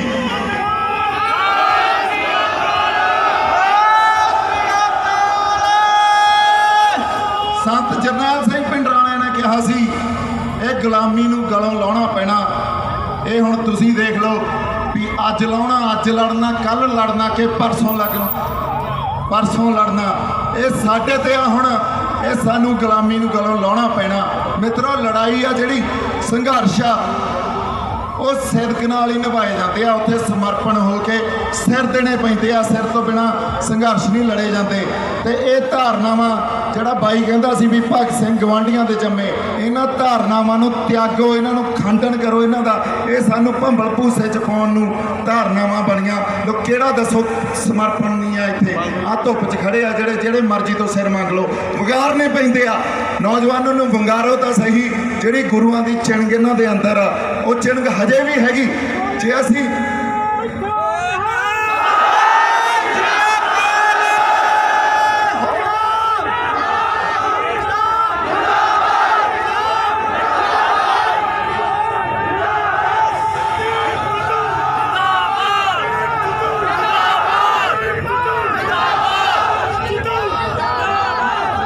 ਦੋ ਕੁ ਗੱਲਾਂ ਕਰ ਲਈਏ ਆਪਾਂ ਭਾਈ, ਦੋ ਕੁ ਗੱਲਾਂ ਕਰ ਲਈਏ। ਗੱਲਾਂ ਇਹ ਆ ਵੀ ਇਹ ਜਿਹੜੀਆਂ ਧਾਰਨਾਵਾਂ ਨਾ ਵੀ ਸਭ ਕੁਝ ਪਤਾ ਹੋਣਾ ਚਾਹੀਦਾ। ਸਾਨੂੰ ਆਰਡੀਨੈਂਸ ਦਾ ਵੀ ਪਤਾ ਹੋਣਾ ਚਾਹੀਦਾ। ਇਹ ਬੜੀ ਵੱਡੀ ਗੱਲ ਨਹੀਂ ਹੁੰਦੀ। ਹਰ ਕਿਸੇ ਨੂੰ ਹਰ ਕੁਝ ਨਹੀਂ ਪਤਾ ਹੁੰਦਾ। ਇੰਨੀ ਕੁ ਗੱਲ ਪੱਲੇ ਬੰਨ੍ਹ ਲਓ। ਸ਼ੰਭੂ ਧਰਨੇ ਤੇ ਇੱਕ 5-7 ਸਾਲ ਦਾ ਜਵਾਕ ਸੀ। ਇੱਕ ਪੱਤਰਕਾਰ ਵੀਰ ਨੇ ਉਹਨੂੰ ਸਵਾਲ ਪੁੱਛਿਆ ਵੀ ਭਾਈ ਤੂੰ ਕਿਉਂ ਆਇਆ ਇੱਥੇ? ਉਹ ਕਹਿੰਦਾ ਮੋਦੀ ਸਾਡੀਆਂ ਜ਼ਮੀਨਾਂ ਖੋਹਦਾ। ਬਸ ਐਡੀ ਗੱਲ ਹੀ ਆ, ਮੋਦੀ ਸਾਡੀਆਂ ਜ਼ਮੀਨਾਂ ਖੋਹਦਾ। ਇਹਦੇ ਉੱਤੇ ਕੁਝ ਪਤਾ ਕਰਨ ਦੀ ਜ਼ਰੂਰਤ ਨਹੀਂ। ਸਾਨੂੰ ਬੜੇ ਚੱਕਰਾਂ 'ਚ ਪੈਣ ਦੀ ਜ਼ਰੂਰਤ ਨਹੀਂ। ਜਦੋਂ ਸੰਘਰਸ਼ ਨੂੰ ਕਮਜ਼ੋਰ ਕਰਨਾ ਹੋਵੇ ਨਾ, ਇਹਨਾਂ ਗੱਲਾਂ 'ਚ ਪਾ ਦਿਓ ਵੀ ਪੜ੍ਹ ਕੇ ਆਓ। ਯਾਰ ਨਹੀਂ ਪੜ੍ਹ ਕੇ ਆਉਂਦੇ। ਸਾਡੀ ਤਾਂ ਹੋਂਦ ਦੀ ਲੜਾਈ ਆ, ਸਾਡੀ ਜ਼ਮੀਨਾਂ ਦੀ ਲੜਾਈ ਆ। ਜ਼ਮੀਨ ਨਾਲ, ਸਾਡੀ ਮਿੱਟੀ ਨਾਲ ਸਾਡਾ ਬਹੁਤ ਕੁਝ ਜੁੜਿਆ ਹੁੰਦਾ। ਜਦੋਂ ਸਾਡੇ ਤੋਂ ਸਾਡੀ ਹੋਂਦ, ਸਾਡੀ ਮਿੱਟੀ ਖੁਰਦੀ ਆ ਨਾ, ਸਭ ਕੁਝ ਖੁਰ ਜਾਂਦਾ। ਇਹ ਸਾਨੂੰ ਪਤਾ। ਲੜਾਈ ਸਾਡੀ ਹੋਂਦ ਦੀ ਆ। ਹੁਣ ਗੱਲ ਕੱਢੀ ਆਰਡੀਨੈਂਸ ਦੀ ਆ, ਇਹ ਆਰਥਿਕ ਗੱਲ ਨਹੀਂ। ਅਸੀਂ ਜੇ ਇਹ ਸਮਝੀਏ ਵੀ ਇਹ ਪੂੰਜੀਵਾਦ ਆ ਤੇ ਇਹ ਕੈਪੀਟਲਿਸਟਿਕ ਸੁਸਾਇਟੀ ਆ ਤੇ ਇਹ ਜਿਹੜੇ ਇਹ ਵੱਡੀਆਂ ਕੰਪਨੀਆਂ, ਕਾਰਪੋਰੇਟ ਕਲਚਰ ਪੰਜਾਬ 'ਚ ਆਊਗਾ ਤੇ ਸਾਡੀਆਂ ਜ਼ਮੀਨਾਂ ਖੋਹ ਲੈਣਗੇ। ਕੱਲੀ ਗੱਲ ਇੱਥੋਂ ਤੱਕ ਹੀ ਸੀਮਤ ਨਹੀਂ। ਇਹ ਅਧੂਰਾ ਸੱਚ ਆ। ਪੂਰਾ ਸੱਚ ਕੀ ਆ? ਪੂਰਾ ਸੱਚ ਇਹ ਆ ਵੀ ਦਿੱਲੀ ਨੇ ਸਾਡੀ ਹੋਂਦ, ਸਾਡੀ ਹਸਤੀ ਮਟਾਉਣ ਦਾ ਨੰਬਰ 2 ਕਸ਼ਮੀਰ ਤੋਂ ਬਾਅਦ ਲਾਤਾ। ਹੁਣ ਸਾਨੂੰ ਜਦੋਂ ਗੱਲ ਸਾਡੀ ਹੋਂਦ ਤੇ ਆ ਜਾਂਦੀ ਆ ਤੇ ਜਿਹੜੇ ਸੰਘਰਸ਼ ਵਿੱਢਣੇ ਪੈਂਦੇ ਆ ਉਹ ਸਮਰਪਣ ਵਾਲੇ ਸੰਘਰਸ਼ ਹੁੰਦੇ ਆ। ਉਹ ਸੰਘਰਸ਼ ਹੁੰਦੇ ਆ ਜਿਹੜੀ ਚਮਕੌਰ ਦੀ ਖੜੀ 'ਚ ਜਦੋਂ 10ਵੇਂ ਪਾਤਸ਼ਾਹ ਨੇ ਕਿਹਾ ਸੀ ਪੰਥ ਵਸੇ ਮੈਂ ਉਜੜਾ ਮਨ ਚਾਓ ਖਨੇਰਾ, ਤੇਰਾ ਤੁਝ ਕੋ ਸੌਂਪ ਕੇ ਕਿਆ ਲਾਗੇ ਮੇਰਾ। ਚਾਹੇ ਸਾਡੀ ਐਡਮਿਨਿਸਟ੍ਰੇਸ਼ਨ ਆ, ਸਾਡੇ ਪੁਲਿਸ ਵਾਲੇ ਭਰਾ, ਸਾਡੇ ਆਫਿਸਰਸ ਆ, ਜਿਹੜਾ ਇਸ ਧਰਤੀ ਨੇ ਪੈਦਾ ਕੀਤਾ, ਇੱਕ ਗੱਲ ਉਹਨਾਂ ਦੇ ਸਮਝਣ ਵਾਲੀ ਆ। ਇੱਥੇ ਗੱਲ ਕੋਈ ਕਿਸੇ ਖਾਸ ਵਰਗ ਦੀ ਨਹੀਂ ਹੋ ਰਹੀ। ਇੱਥੇ ਸਾਨੂੰ ਠੱਪੇ ਲਾ ਦਿੱਤੇ ਜਾਂਦੇ ਆ ਪਹਿਲਾਂ ਵੀ ਤੂੰ ਖਾਲਿਸਤਾਨੀ ਆ, ਤੂੰ ਅੱਤਵਾਦੀ ਆ, ਤੂੰ ਦੇਸ਼ ਧਰੋਹੀ ਆ। ਇਹ ਕੋਈ ਗੱਲ ਨਹੀਂ ਹੋ ਰਹੀ। ਗੱਲ ਪੂਰੇ ਪੰਜਾਬ ਦੇ ਬਸ਼ਿੰਦਿਆਂ ਦੀ ਹੋ ਰਹੀ ਹੈ, ਇਸ ਪੂਰੀ ਪੰਜਾਬ ਦੀ ਧਰਤੀ ਦੀ ਹੋ ਰਹੀ ਆ। ਸਾਨੂੰ ਤੁਹਾਡਾ ਵੀ ਸਾਥ ਚਾਹੀਦਾ। ਸੋ ਇੱਕ ਗੱਲ ਹੋਰ ਆ, ਸੰਘਰਸ਼ਾਂ 'ਚ ਸਾਨੂੰ ਸਮਾਜਿਕ ਵਰਤਾਰਿਆਂ ਤੋਂ ਸਿੱਖਣਾ ਪੈਂਦਾ। ਕਿਵੇਂ ਸਿੱਖਣਾ ਪੈਂਦਾ? ਇੱਕ ਅਮਰੀਕਨ ਰੈਵੋਲੂਸ਼ਨਰੀ ਹੋਇਆ ਸੀ, ਇਨਕਲਾਬੀ ਹੋਇਆ ਸੀ, ਮਾਰਟਨ ਲੂਥਰ ਕਿੰਗ। ਉਹ ਸਟ੍ਰੈਟਜੀਕਲੀ ਬੜਾ ਬਹੁਤ ਜ਼ਿਆਦਾ ਵਿਉਂਤ ਬਣਾ ਕੇ ਚੱਲਦਾ ਸੀ। ਹੁਣ ਜਿਵੇਂ 5-5 7-7 10-10 ਸਾਲ ਦੇ ਬੱਚੇ ਆ, ਸਾਨੂੰ ਉਹਨਾਂ ਨੂੰ ਵੀ ਵਿੱਚ ਲਿਆਉਣਾ ਪਊਗਾ। ਫਿਰ ਸਾਨੂੰ ਜੇ ਛੋਟੇ ਸਾਹਿਬਜ਼ਾਦਿਆਂ ਨੂੰ ਜਦੋਂ ਸਰਹੰਦ ਦੇ ਨਵਾਬ ਨੇ ਪੁੱਛਿਆ ਸੀ ਨਾ ਵੀ ਇਸਲਾਮ ਦਾ ਤੁਸੀਂ ਕਲਾਮ ਪੜ੍ਹ ਦਿਓ, ਉਹ ਕਹਿੰਦੇ ਅਸੀਂ ਭੁਜੰਗੀ ਆ, ਅਕਾਲ ਪੁਰਖ ਦੇ ਭੁਜੰਗੀ। ਇੰਨੀ ਗੱਲ ਨਹੀਂ ਪਤਾ ਸੀ, ਹੋ ਸਕਦਾ ਇਲਾਹੀ ਗਿਆਨ ਹੋਵੇ, ਪਰ ਇੰਨੀ ਗੱਲ ਤੋਂ ਬਾਅਦ ਉਸ ਨਵਾਬ ਨੂੰ ਸਰਹੰਦ ਦੇ ਨੂੰ ਪਤਾ ਲੱਗ ਗਿਆ ਸੀ ਵੀ ਹੁਣ ਇਹਨਾਂ ਨੂੰ ਨੀਹਾਂ 'ਚ ਚਣਾ ਦਿਓ, ਇਹਨਾਂ ਨੇ ਨਹੀਂ ਇੱਥੋਂ ਇਹ ਸਿਦਕ ਤੋਂ ਹਟਣਾ। ਸੋ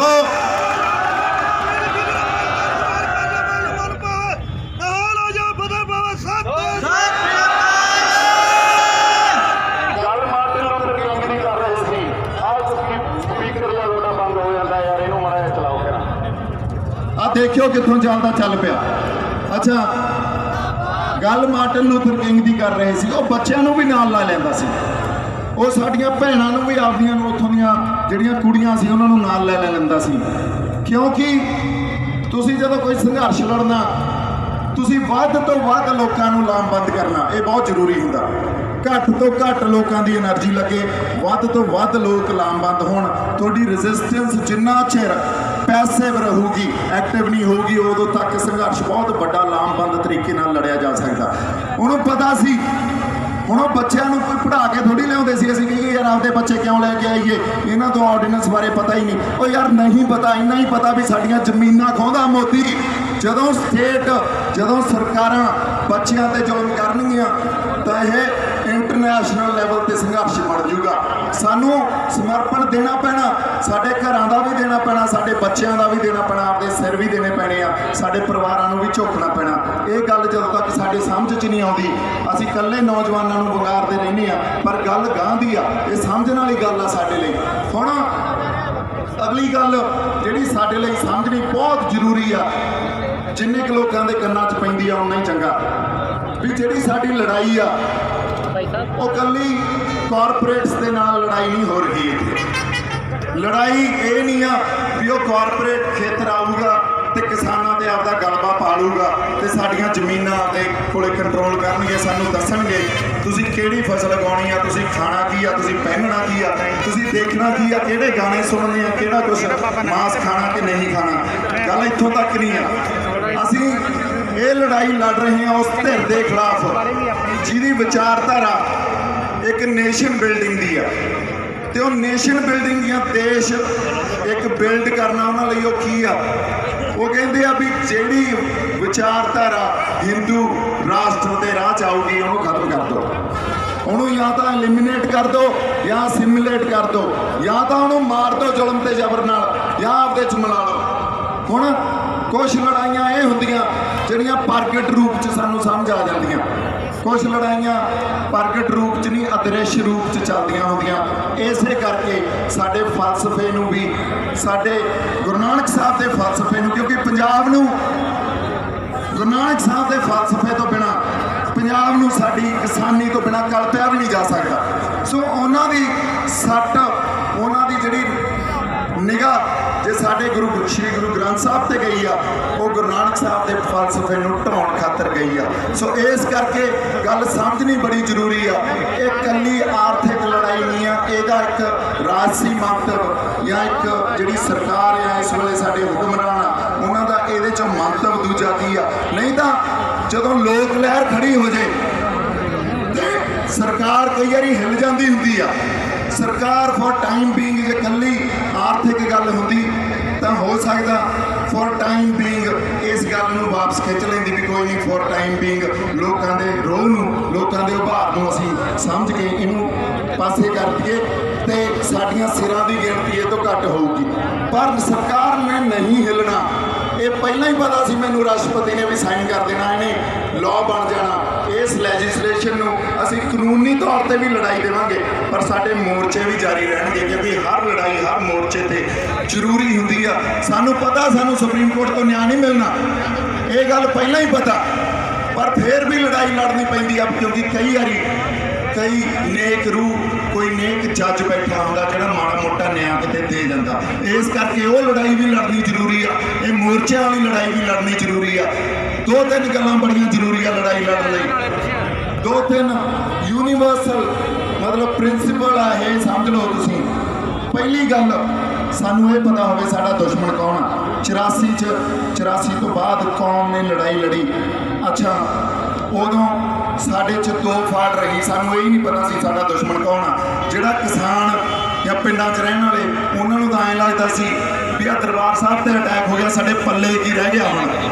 ਪਰ ਜਿਹੜੇ ਸ਼ਹਿਰ 'ਚ ਰਹਿੰਦੇ ਸੀ ਜਾਂ ਡਾਕਟਰ ਮਨਮੋਹਨ ਸਿੰਘ ਕਰਕੇ ਜਿਹੜੇ ਸਾਡੇ ਪ੍ਰਧਾਨ ਮੰਤਰੀ ਬਣੇ ਆ, ਉਹ ਜਨੇਵਾ ਇੰਟਰਨੈਸ਼ਨਲ ਹਿਊਮਨ ਕਨਵੈਨਸ਼ਨ ਤੇ ਜਾ ਕੇ ਇਹ ਕਹਿ ਰਹੇ ਸੀ ਵੀ ਪੰਜਾਬ 'ਚ ਤਾਂ ਕੁਝ ਹੋਇਆ ਹੀ ਨਹੀਂ, ਕਿਸੇ ਨਾਲ ਕੋਈ ਜ਼ਬਰ ਜ਼ੁਲਮ ਹੋ ਹੀ ਨਹੀਂ ਰਿਹਾ। ਉਹ ਤਾਂ ਉੱਥੇ ਕੁਝ ਲੋਕਾਂ ਨੇ ਵਿਦਰੋਹ ਕੀਤਾ ਸੀ ਤੇ ਸਰਕਾਰ ਨੇ ਉਹ ਵਿਦਰੋਹ ਦਬਾ ਲਿਆ। ਸੋ ਸਾਡੇ ਐਲੀਟਸ ਨੂੰ ਤਾਂ ਪਤਾ ਹੀ ਨਹੀਂ ਸੀ ਕਿ ਸਾਡਾ ਦੁਸ਼ਮਣ ਕੌਣ ਆ। ਸੋ ਸਭ ਤੋਂ ਪਹਿਲਾਂ ਕੌਮ ਨੂੰ ਇਹ ਪਤਾ ਹੋਣਾ ਚਾਹੀਦਾ ਸਾਡਾ ਦੁਸ਼ਮਣ ਕੌਣ ਆ। ਦੂਜੀ ਗੱਲ, ਸਾਨੂੰ ਇਹ ਪਤਾ ਹੋਣਾ ਚਾਹੀਦਾ ਅਸੀਂ ਕੌਣ ਆ।